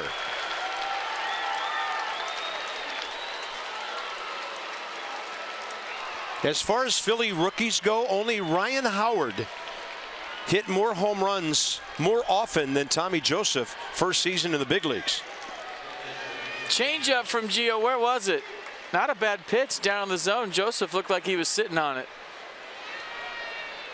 I mean, he did not hang that changeup. Wilson Ramos was reaching down in the dirt. So not a bad pitch by Gio. Just a nice swing by Tommy Joseph to tie this one up. That's his 18th. RBI number 37. He's homered every 16 at bats this year. Ryan Howard back in 05. Every 14 at bats. Quickest ever by Philadelphia rookies. Even quicker than Mike Schmidt. 1-1.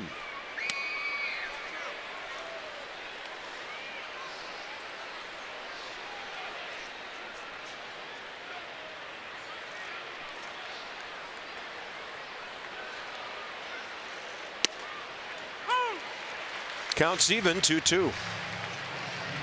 Good pitch.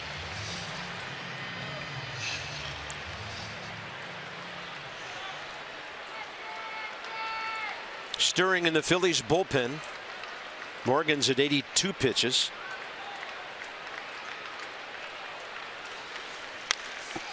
And that one right off the hands to Ryan Zimmerman for the second out. So Gio's retired 10 of the last 11. Next up is Aaron Altair.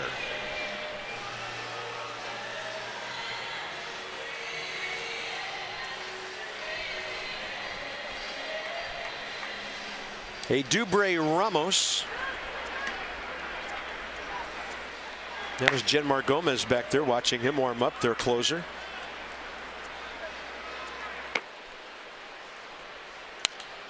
Phillies, as I mentioned, Double-A Reading finally finished their season.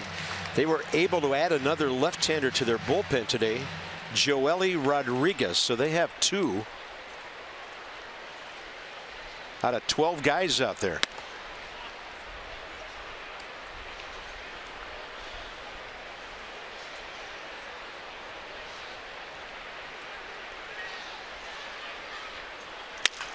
Busted bat, and Gio's got it. Reaches out with a nice play and grabs it. So the homer by Joseph ties it. Time to stretch. And after that, Bryce will lead off bottom 7.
This copyrighted telecast is presented by authority of the Washington Nationals and may not be reproduced or retransmitted in any form.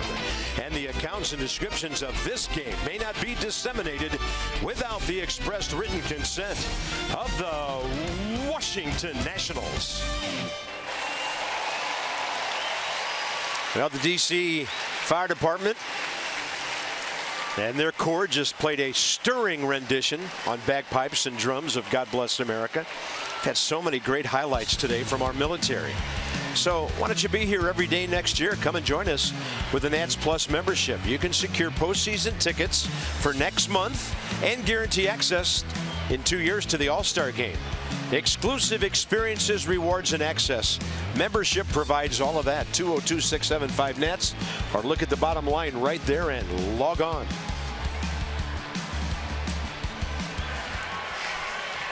Well, now you could say Morgan and Gio matching each other nearly pitch for pitch.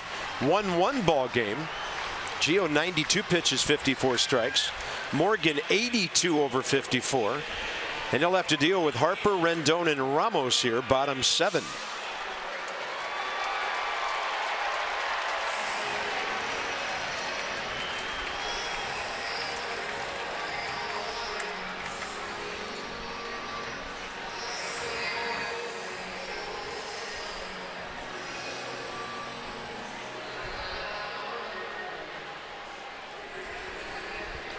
There's a patriotic Harper 34, like that. Bryce 0 for 1 with a walk.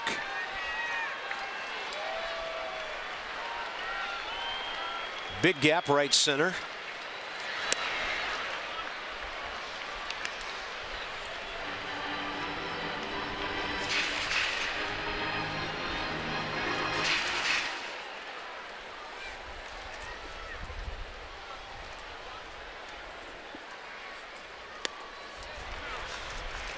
Oh, let it rip right here, right? I mean, he said he was swinging that 3-1 pitch if it was in the other dugout last night. It might be the same case right here.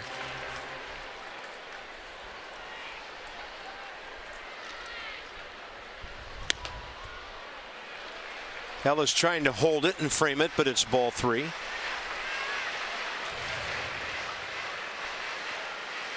Green light all the way.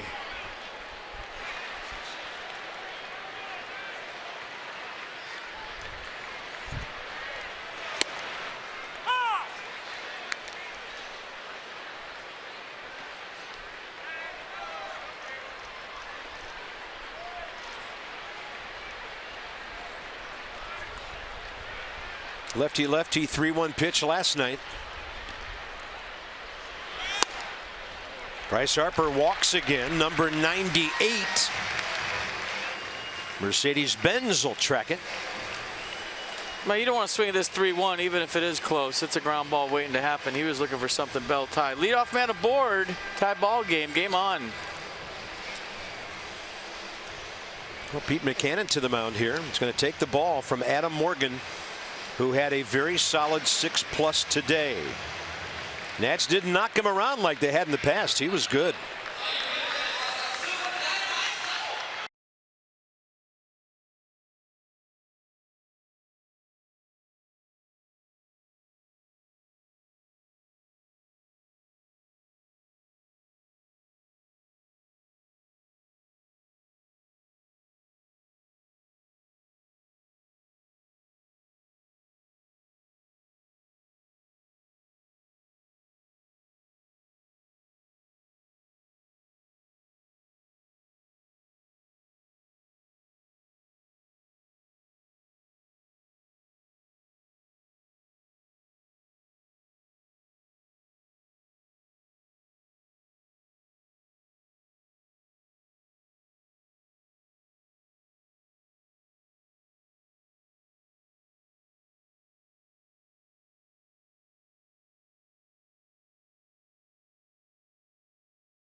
American Standard Heating and Air. It's their All-Star Sales event with up to $1,100 in instant rebates or 0% APR for 36 months. By visitannapolis.org. Create your moment at visitannapolis.org. And by Bank of America. Life's better when we're connected. Great to see the servicemen and women around the ballpark today. Edubre Ramos pitched a scoreless 7th inning here on Thursday night. He got Rendon, Zimmerman, and Robinson, and he faces Anthony to lead off here with Bryce Harper at first, nobody out.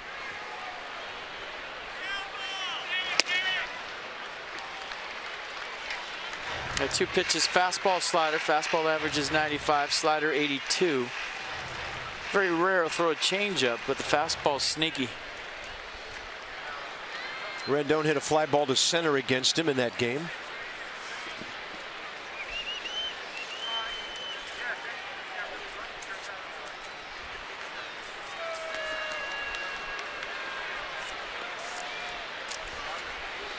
Bryce had a little lean going right there.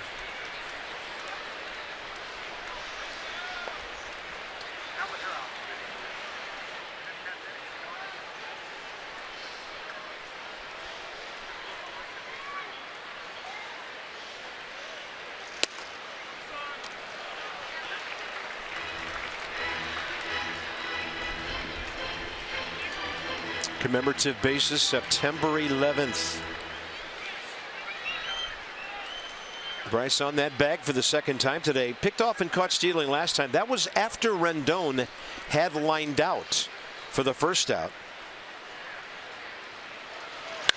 Anthony, line drive, left center, carrying over Darren Ruff.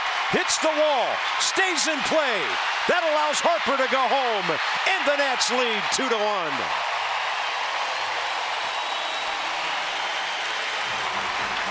Number 72 driven in on Rendon's 37th double. That ball was killed. Now you talk about a line drive. Give me some hit speed on this. Anthony Rendon just turned around 95 like it was 85, and the best break of all was that it bounced and stayed in the ballpark. That would have been 2nd and 3rd, nobody out. It hit soft on the warning track, stayed in. That allowed Bryce Harper to score.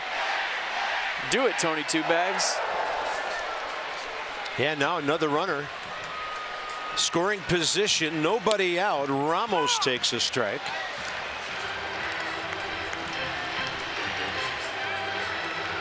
A 101-mile-an-hour double.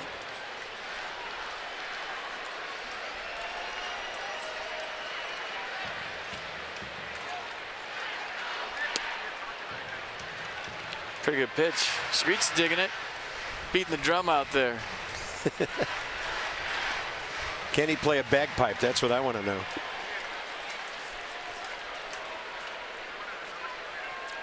Ramos 0 for 2 today. He's pulled a couple of ground balls. Trying to hit one the other way right here.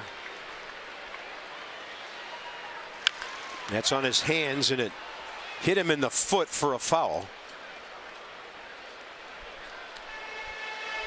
Just added to his collection of bruises.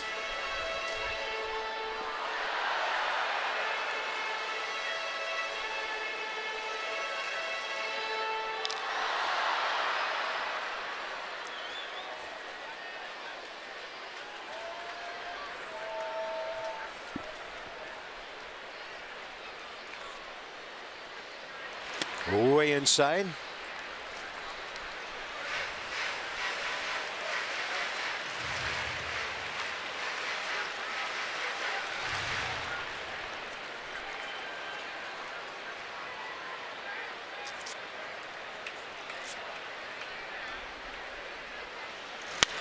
Wilson Ramos to right field, approaching the line. Altair close, and then it ends up tailing into the seats. Just a bit of a breeze blowing that way, and the count stays 2-2.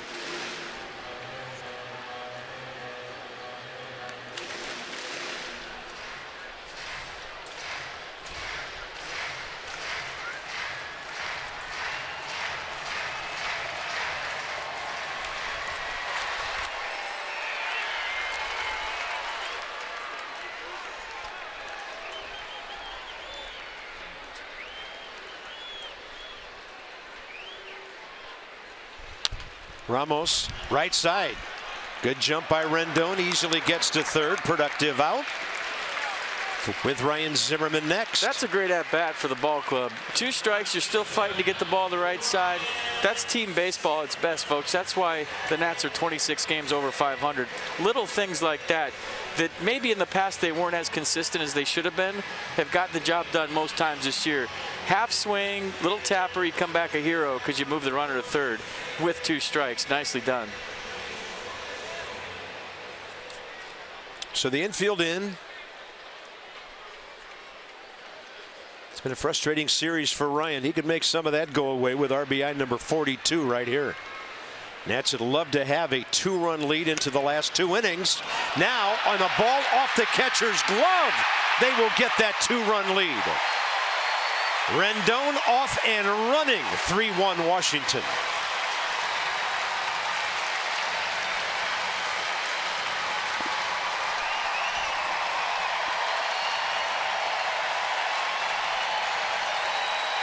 So good read by Anthony Rendon. Look at him walking down the line. He sees it. A little hesitation, but he knows with his speed that he can beat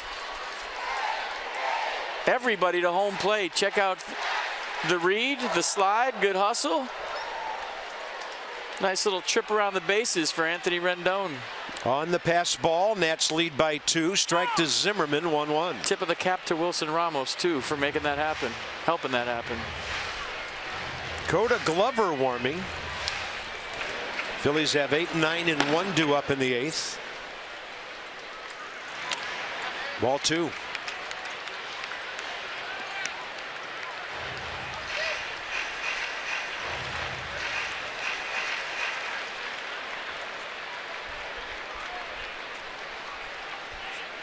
All the guys who love to pinch hit right behind Gio. Look at the vultures. Look at, I mean, they're just waiting for a scrap to drop so they can get up there. 2-2.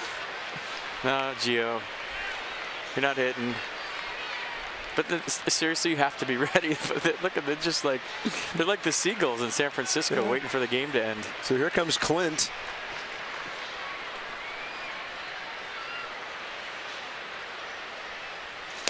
Way outside to Ryan Zimmerman, 3-2.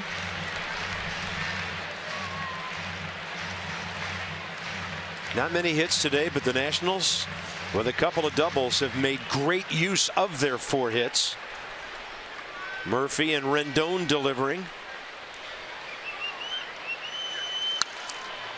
Big cut by Ryan Zimmerman.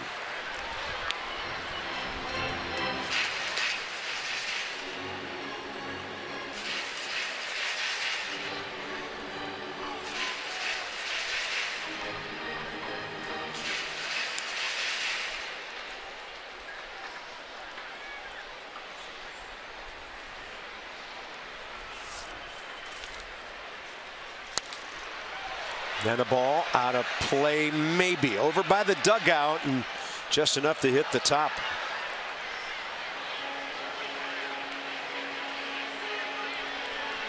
Footnote on Gio as he waits here.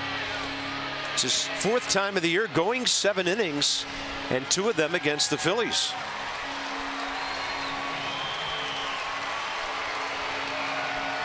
Ben Revere going to get in on the Vulture Act. All trying to act cool back there.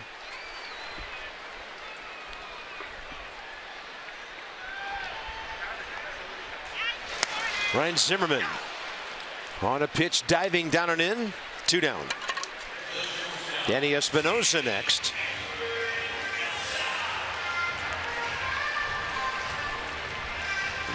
Gio does come out on deck. We'll see.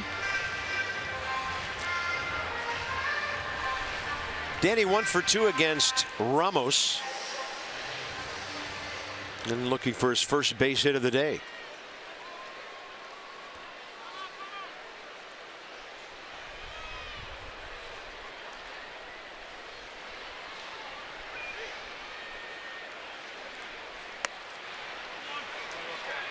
Danny's going to take a little break here in a couple days. His wife Sarah is due for their first child, so she's due any day. Yeah, I guess he's going to depart right after the day game on Wednesday. We wish them the best. They're having a boy and they're naming him Ty. I think Sarah wanted to name him Twitter, but Danny wouldn't allow it. Good call, Dad.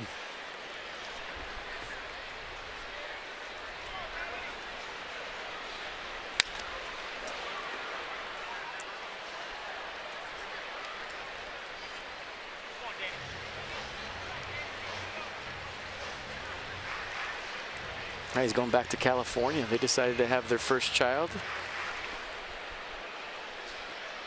in Cali. So good luck. Sarah's a gamer. She'll be fine.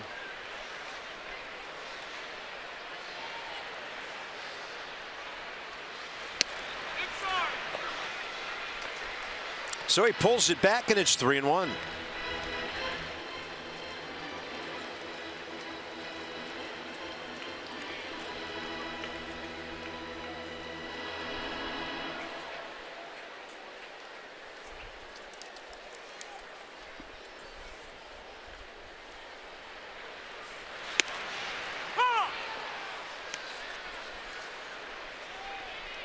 The best part is going to be that, you know, probably day 3, Ty's going to have to shave. He might come out with a beard, for goodness sakes.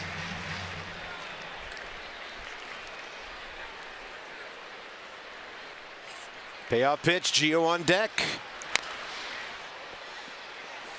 Right now the Mets are all over the Braves 10-1. Nats trying to just take care of business here. It's kind of interesting. Everybody tracking how well the Mets are playing. If the Nats win today and the Mets win, Washington will have gained a half game this week on New York. Came out of New York up 8.5 after the Mets took 2 out of 3.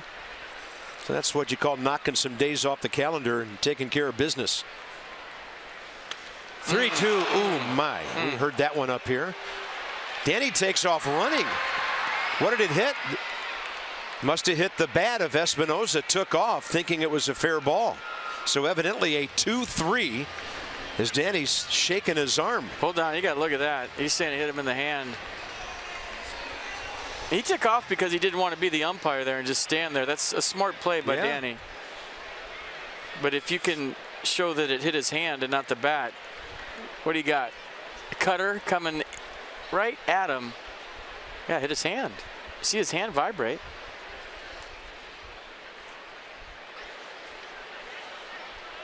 Yeah, look at his fingers. I think you have to challenge that if you're Dusty Baker. Why not? Yeah, the sound was gross, but umpires are first going to talk with each other, it appears, and now they're everybody but Paul Emmel together.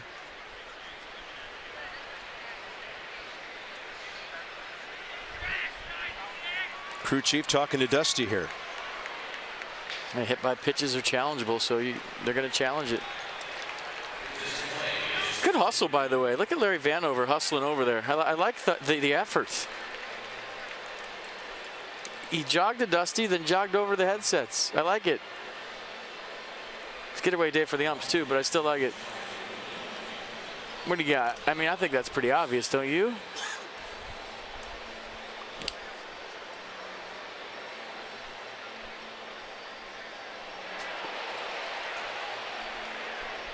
I don't know. Can it get hand and bat?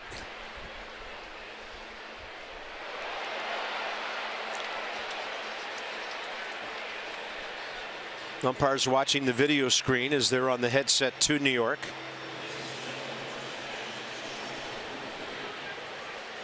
Gio waiting to see if he's batting or not. The common misperception: the hand is part of the bat. The hand's part of a body. Pitch hits the hand, it's a dead ball, and you go to first. Because if the hand was part of the bat, it'd be tough to drive because you'd be driving around with a bat in your hand all day, and that just wouldn't work.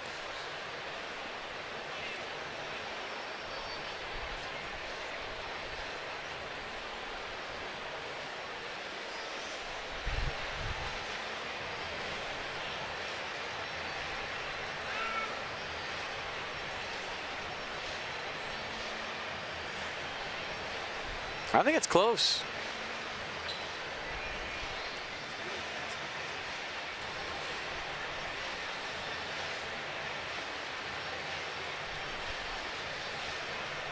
They're zooming on it in Chelsea right now with their cube. They get right in on something. Just the whole screen will be Danny's hand. And that's how they're going to make this decision.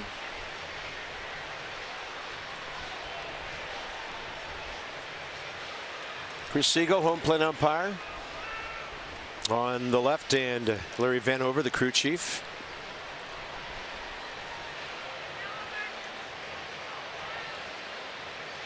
It's a 2-3, and Danny Espinosa's out. So that's it for the 7th inning. Nationals pick up 2 huge runs.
The ball club needed a good one out of Gio Gonzalez today, and they got it. 7 innings, just 1 run on 4 hits. Even the home run he gave up was a nice changeup down in the zone. Tommy Joseph just dug it out. So Gio doing a nice job here today, and a step in the right direction for sure. The Washington area Toyota dealers want to help children and their families by making a $37 donation to the Children's Inn at NIH for every strikeout by a Nats pitcher this season. Nice job, Gio Gonzalez. Yeah. You deserve some hugs. Absolutely. 1 run, 4 hits, a walk, 5 Ks. 7 solid innings for Gio. 10 ground ball outs, and he also caught a line drive. Coda Glover on the first pitch gives up a long ball again in this series. And Freddie Galvis has hit one out of here to make it 3-2. His last 2 pitches against the Phils, thanks to Rupp and Galvis, have left the ballpark.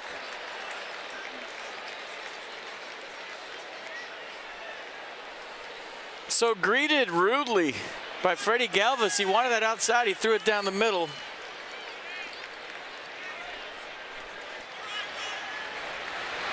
And Dusty Baker trying to give Coda Glover a chance to be the bridge to Mark Melancon in a save situation. But Freddie Galvis jumps on the first pitch to make this a 1-run game. So hold on. Wilson Ramos going out to the mound for a little stall piece right now. Ryan Howard announced.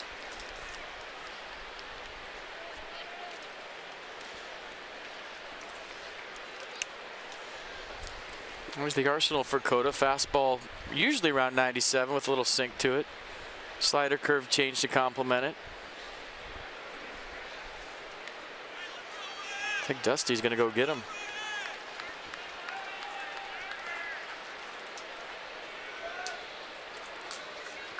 Yep, here he comes. Yeah, Glover faced Howard in that inning Friday night. Got him on a ground ball. But he's got so many weapons out there. Oliver Perez warming up with Blake Trinan. So Coda Glover is going to throw 1 pitch. And just like that, it's a 3-2 game in the lefty-lefty matchup we think coming.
close to it.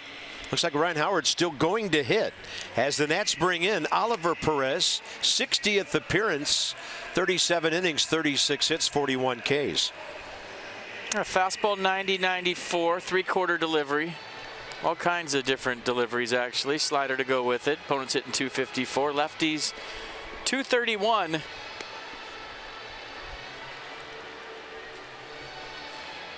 So that wild pitch looming large right now for the Phils. Yeah. Ryan Howard.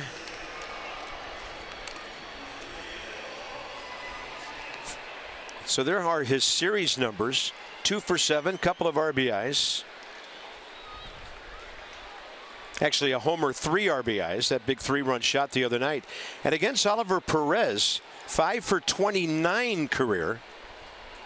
A lot of strikeouts. Homer, 5 batted in. Up there hacking, strike 1. Shift is on, Murphy in right field.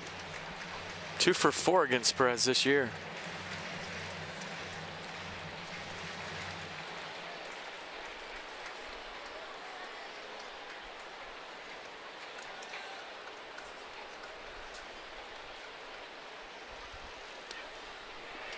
.77 on the slider. 0-2. Yeah, that's the Louis Tiant windup right there. You can see it messed up Ryan Howard's timing.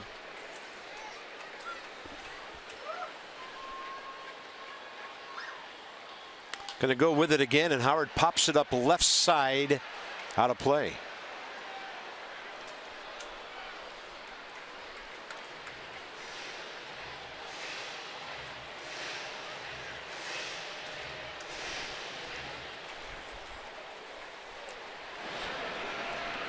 So Blake Trinan still up. Mark Melancon now starting his routine.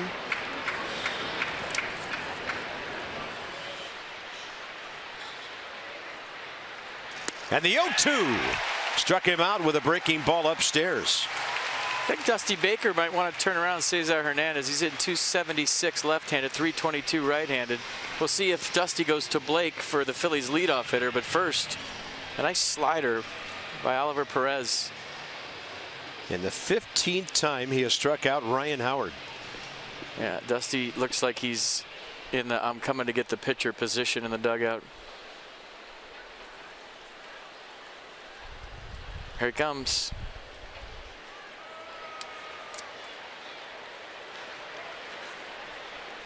Well, Blake Trinan's stuff has been playing against about everybody lately.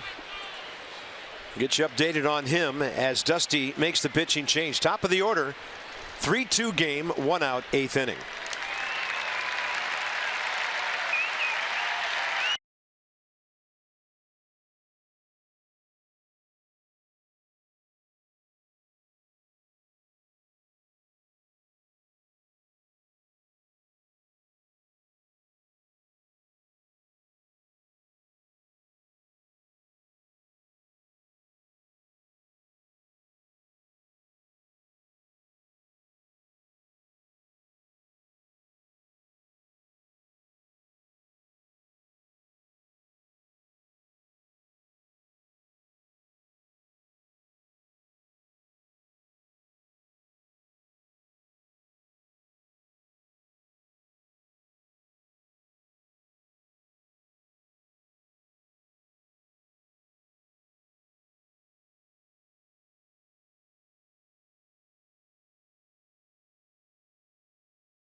And now Blake Trinan coming out for another appearance.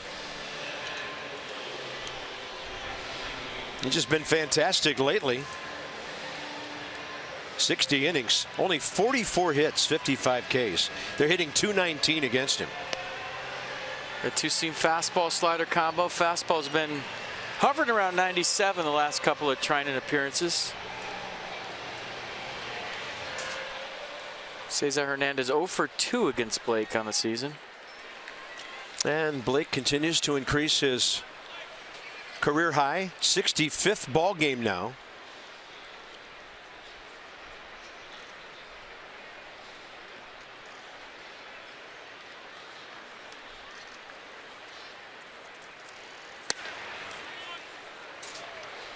Seventh inning Friday night, one of those matchup at bats. Blake grounded him out to first. Hernandez 1 for 3 today. Target away.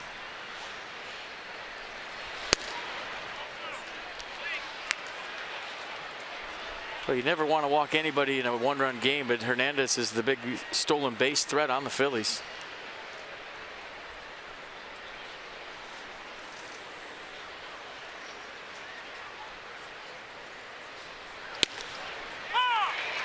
On the edge, and Hernandez glanced back. Two-seam fastball. Looked like Hernandez was taken all the way. Did the Nats catch a break? It looks like they did.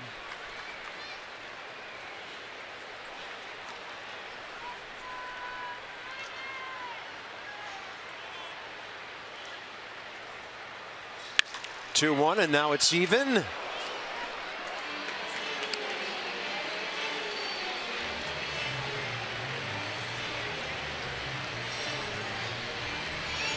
I like the slider down and in, back knee right here. See if they're thinking about it.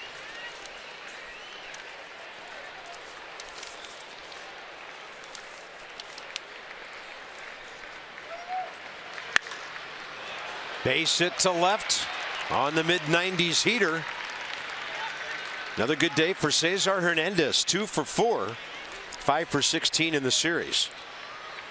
Tying runs aboard, 1 out.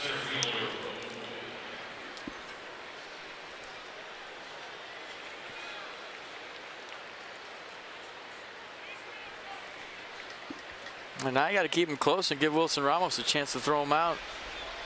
So we see Quinn, the switch hitting rookie, from the left side of the plate. Gio got him on a grounder and 2 fly balls.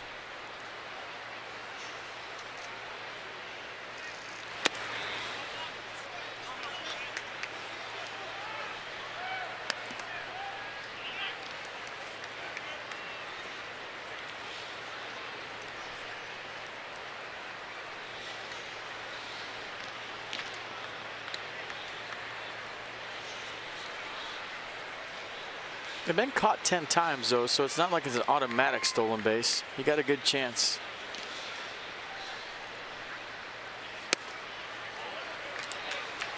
Blake pretty quick to the plate, not giving Cesar Hernandez a chance.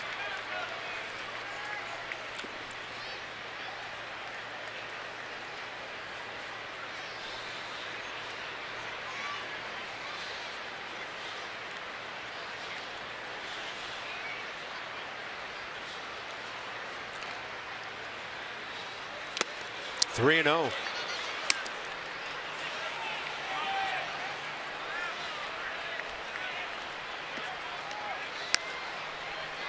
Stopped by Wilson Ramos.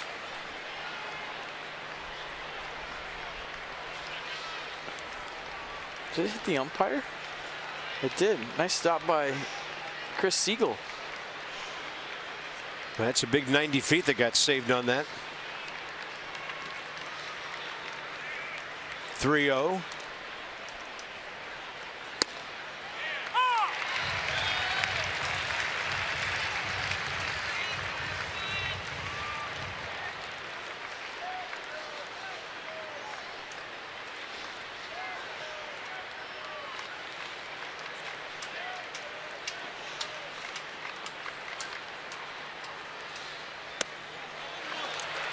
Base hit and a walk, and the tying runs at second.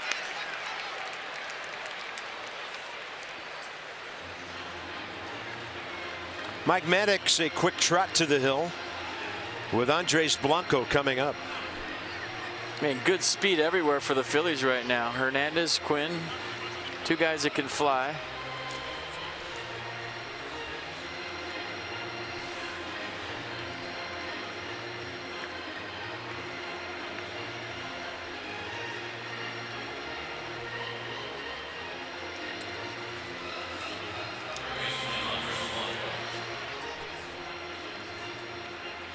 This is Blake Treinen's 8th inning. He came in. Nobody else throwing. Blanco a walk, 0 for 2 against Gio today. I mean, this game has just come to a screeching halt. It had such a good rhythm to it, a good flow to it. Now all of a sudden it's like you went from trolling to bottom fishing. And Sean Kelly's pitched a couple days in a row, so he's unavailable.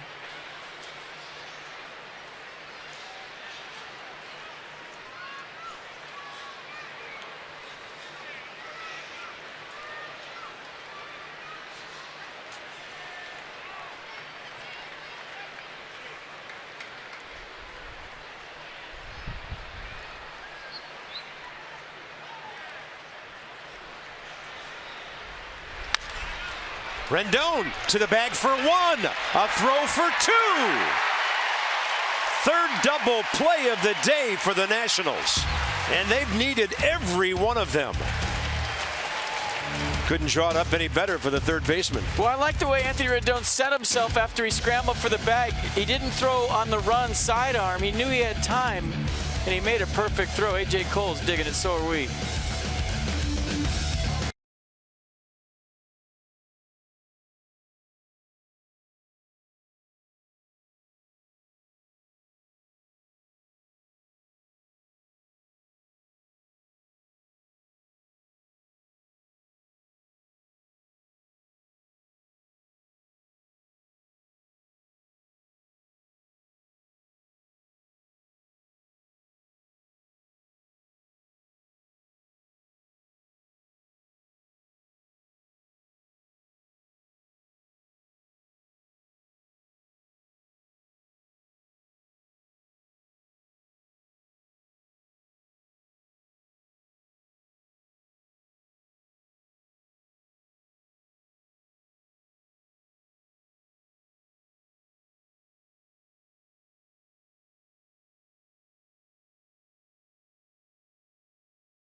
So nicely done, but the defense today has been fantastic. Gio Gonzalez did a nice job of setting up Phillies hitters, using that changeup for some ground balls. And then he got some big double plays. The 5-4-3 in the fourth was a huge one. And then Anthony Rendon couldn't get this one. Danny Espinosa could. Probably the play of the game. Sick play by the Nats shortstop. And then last inning, looking like things could unravel, might unravel. The Phillies in the driver's seat with their 2 fastest runners aboard. And Blake trying to nullifies that with a 5-3 double play. Nicely done. That Blanco hacking early in the count, and Nats out of the inning. 1-run lead. David Hernandez, 31-year-old right-hander. First appearance of this series. 62nd for the Phils this year. Strikeout guy. 73 in 64 innings. Stephen Drew hits for Treinen, and he faces Hernandez for the first time. Stephen 1 for 2 in this series.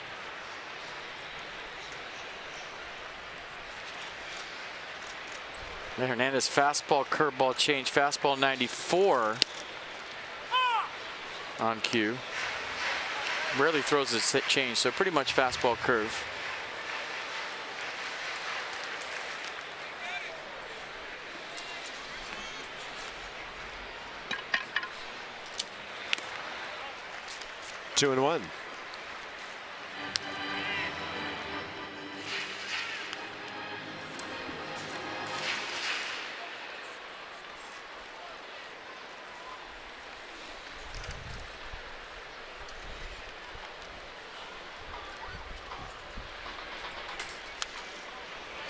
Gets his rips. 2-2.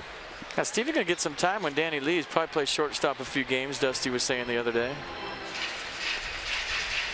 Try to get him locked in for the postseason.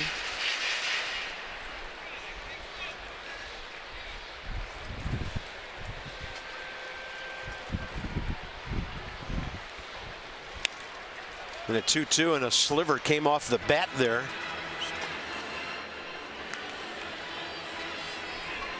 Johnny Holiday, Ray Knight in the yard. And it's our Nets Extra Postgame Show presented by W.B. Mason when this one's over.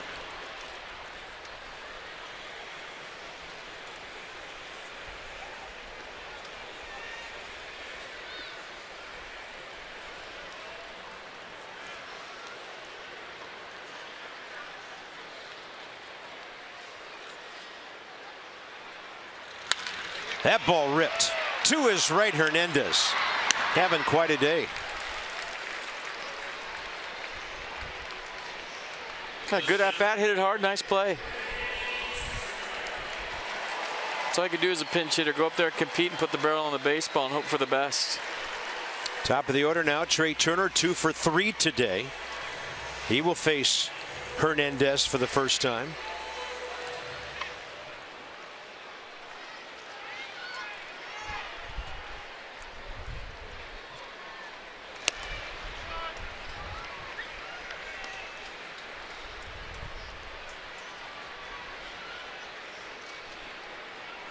Mark Melancon, 40th save of the year last night. 10th as a Nat. Took all of 11 pitches for those 3 outs.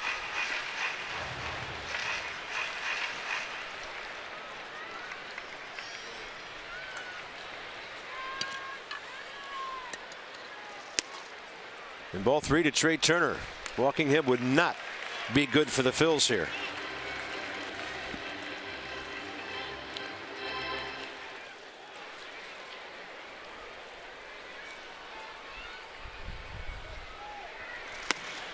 He misses.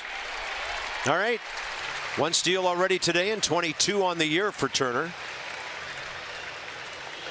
I remember as a young kid, I used to go to Oakland A's games and root for Ricky Henderson to get on first base. That's all we cared about. We didn't care if the A's won. We didn't care about any other player. We just wanted Ricky Henderson to get on first so we could watch him steal second and steal third. And he used to do it all the time. He'd steal second, then third, usually the next pitch. And the whole Coliseum would go nuts. They'd be standing up cheering and chanting for Ricky to steal a base. I'm talking about when he was a rookie, his first go around with Oakland. I feel the same for Trey Turner right now when he gets on base. I feel like I'm a little kid watching Ricky Henderson, and there he goes. There he goes. Beat it. Umpire waits to make sure he stayed on the bag. It's a lot like the 3rd inning after he singled. I mean, he's just making a mockery of this whole thing. He really is. In my mind, he's 25 for 25 or 26 for 26, whatever it is. He's only been thrown out by a replay challenge. Now go to third. I mean, why not?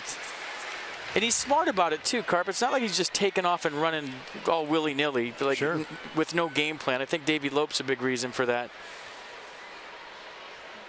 But he's picking good pitches to go on. He's picking the right times. He's getting good jumps.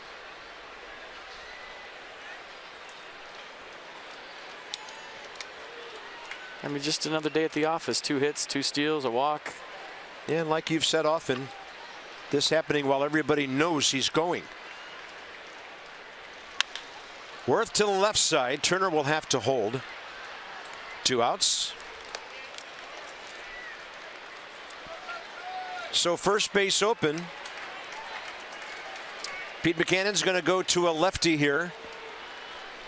And we told you earlier they added one, Joely Rodriguez from Double-A today, and looks like he'll get the call against Murphy and Harper.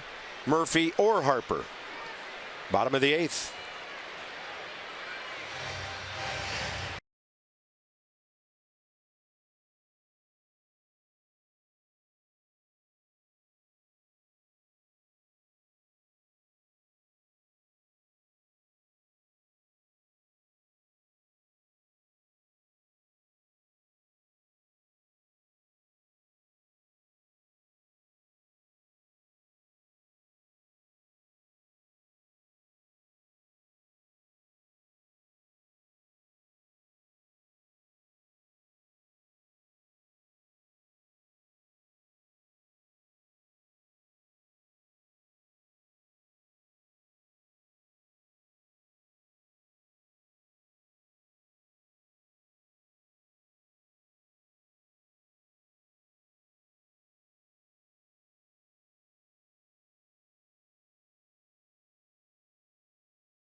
Promised you earlier in the game, it's Miller time, brought to you by Miller Lite. Tony Two Bags with a huge knock today.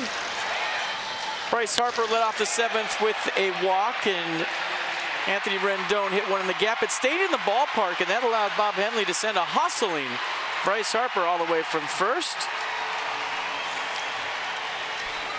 to give the Nats the 2-1 lead. Rendon was scoring a wild pitch to make it 3-1. It's 3-2 right now. And a young guy making his major league debut on the mound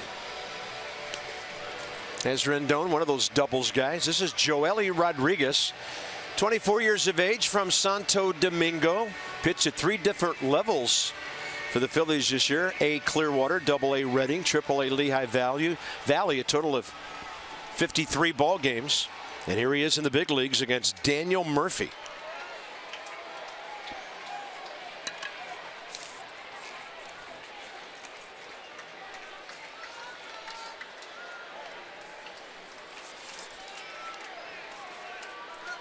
Galvis behind Trey Turner, trying to keep him close.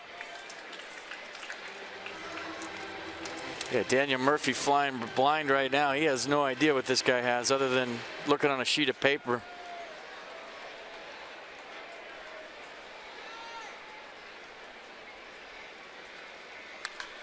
And a ball well hit out to left center.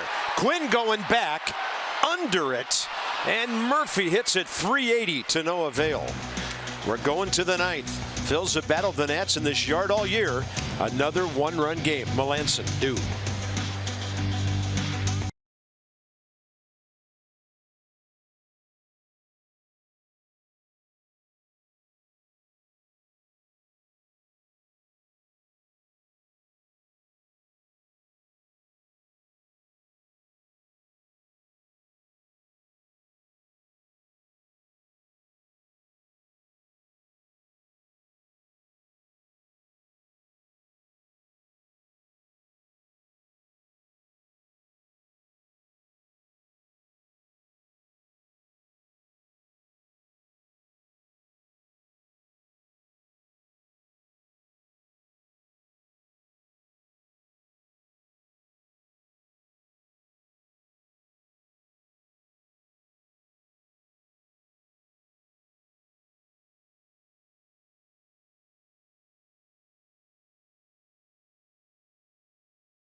Mark Melanson time here at Nationals Park.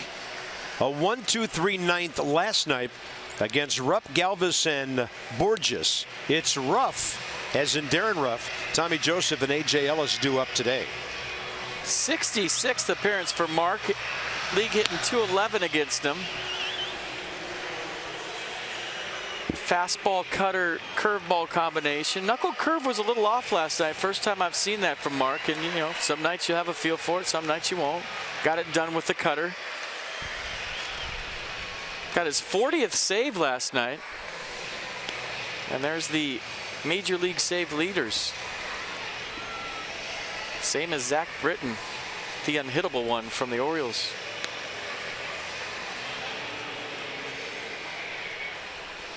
Darren Ruff first.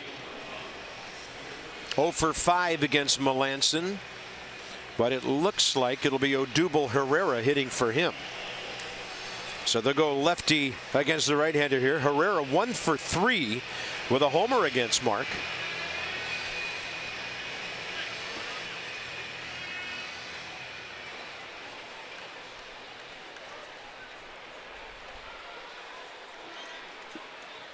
So a guy with speed and some pop to lead off here.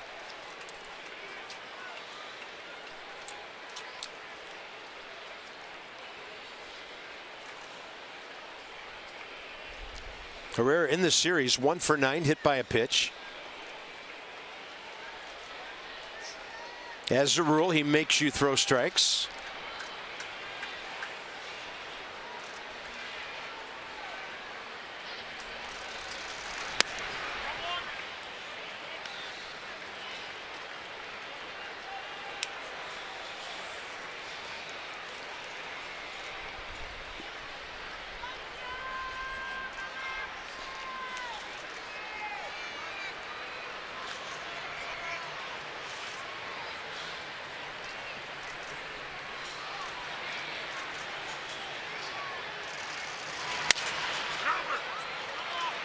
Called a foul ball. Sounded like a broken bat as well.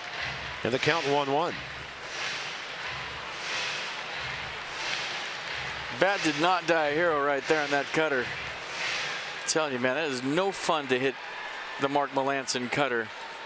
Not that I know anything about it, but did face Mariano Rivera a couple times, and his cutter reminds me of it. It's just so subtle and late. And he hits it right off his shin.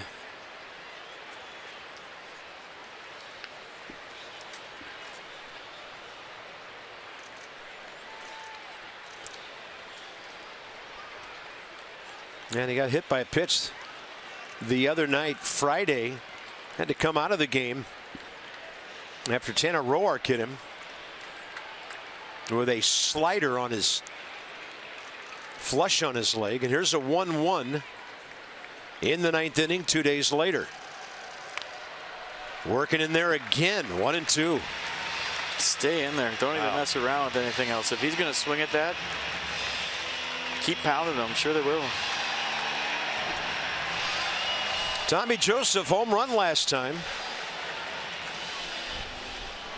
7th inning seems like a long time ago when he got Gio. It was a solo, tied the game at that time before the Nats picked up 2 in the bottom of that frame.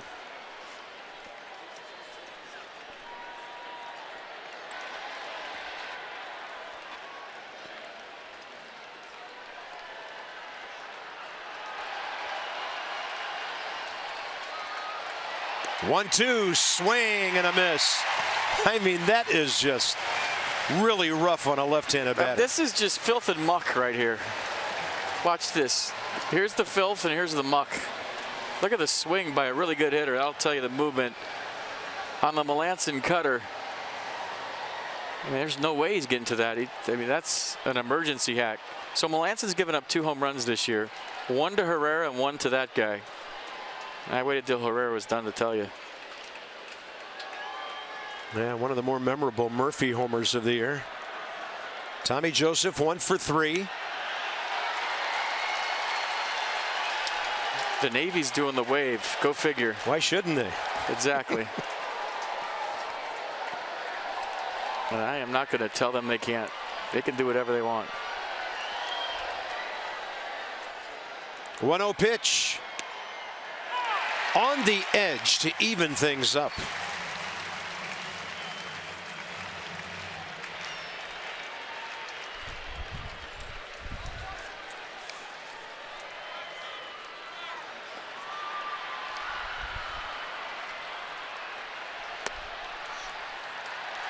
There it is. Navy wave. They're having fun.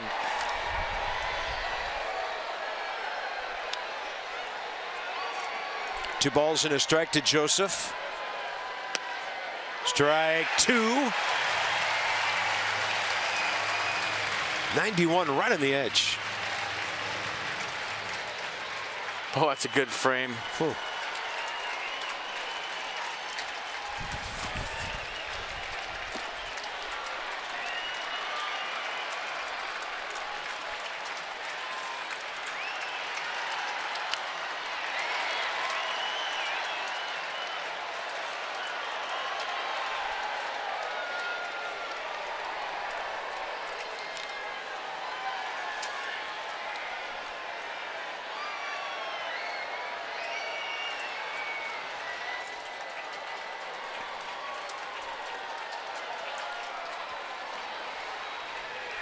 And a 2-2 pitch. Joseph out ahead. Stays alive. It's a good foul ball. It's a good curveball.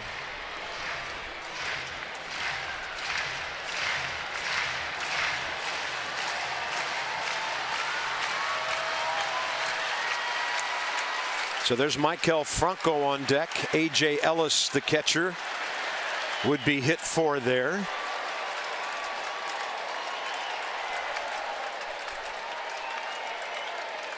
And a 2-2 off speed. Fly ball left field, going foul, and outside the line by 3 or 4 feet.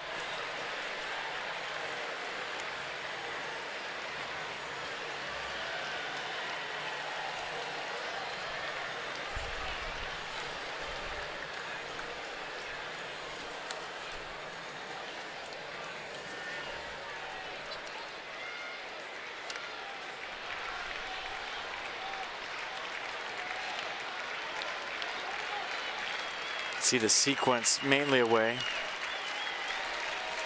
think that what makes Melanson so effective to right-handers. That cutter's starting on the plate, going away. It's tough to do damage on that pitch if you locate it. 2-2 out of play right side.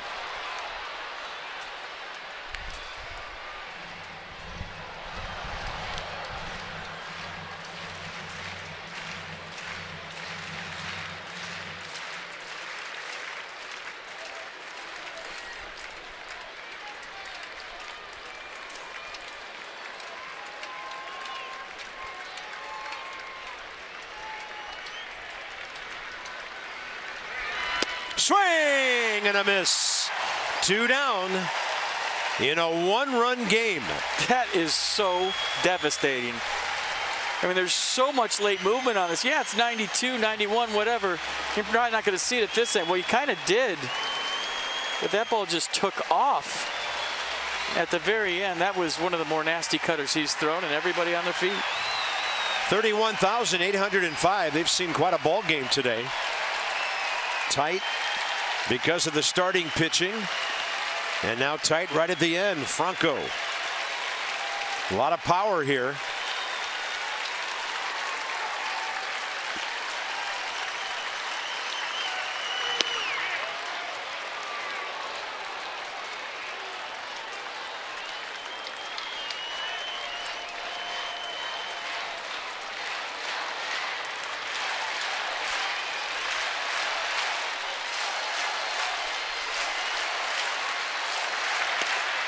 Counts even, 1-1.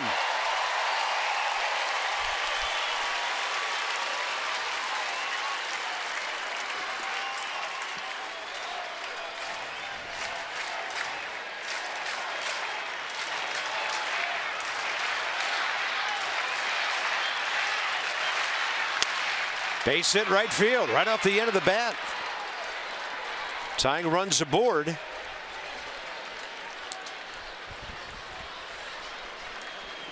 Got a pitch run Manny Burris, I think. And then Cody Ashe will be the pinch hitter.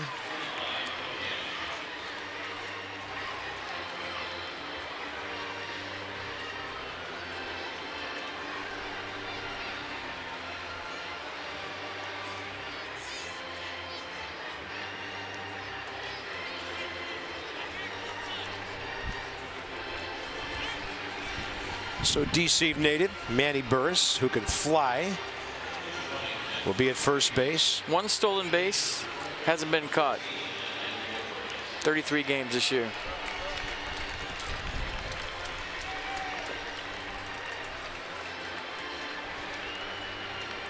Cody Ashe was to pinch hit last night, and that's made a pitching change, and Franco hit for him. So no official at bats yet in the series. He is 0 for 3 career with a strikeout and a walk against Mark Melanson.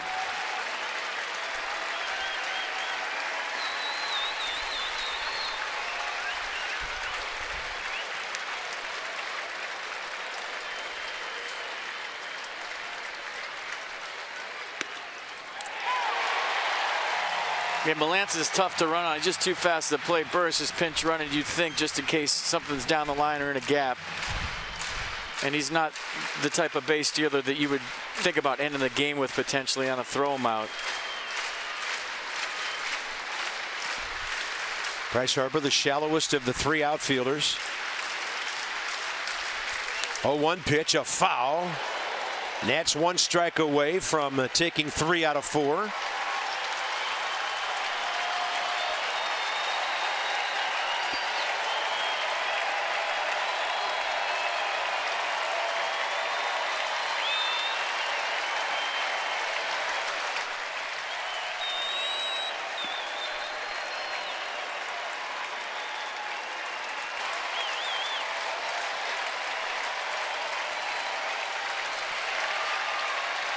Ramos wants it upstairs. Time given, no pitch. Count stays 0-2. Do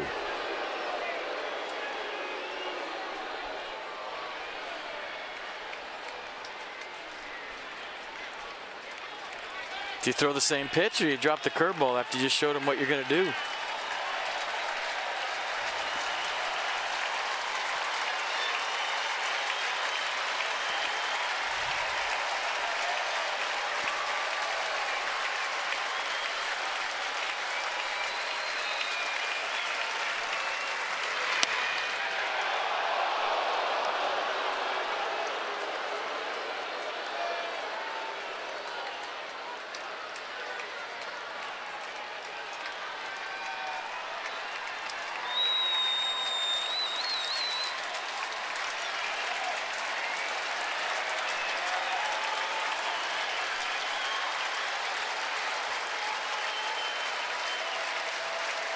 Target away. 1-2 pitch.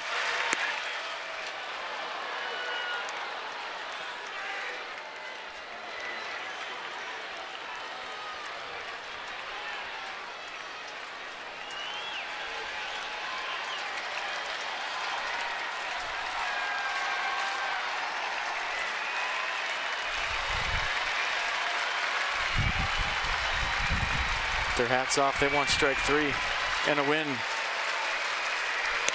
There it is. Called third strike. All outs in the ninth by Melanson on strikeouts. He's 11 for 11 with the Nats and has 41 saves. Let's start doing it. Magic number's 11. Let's start having some fun with this, folks, because it's getting close.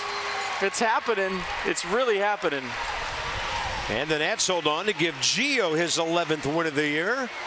He pitched great today. The Nats a taking care of business week. 6-1 on the homestand. 3 out of 4 against the Phils. So bring on New York.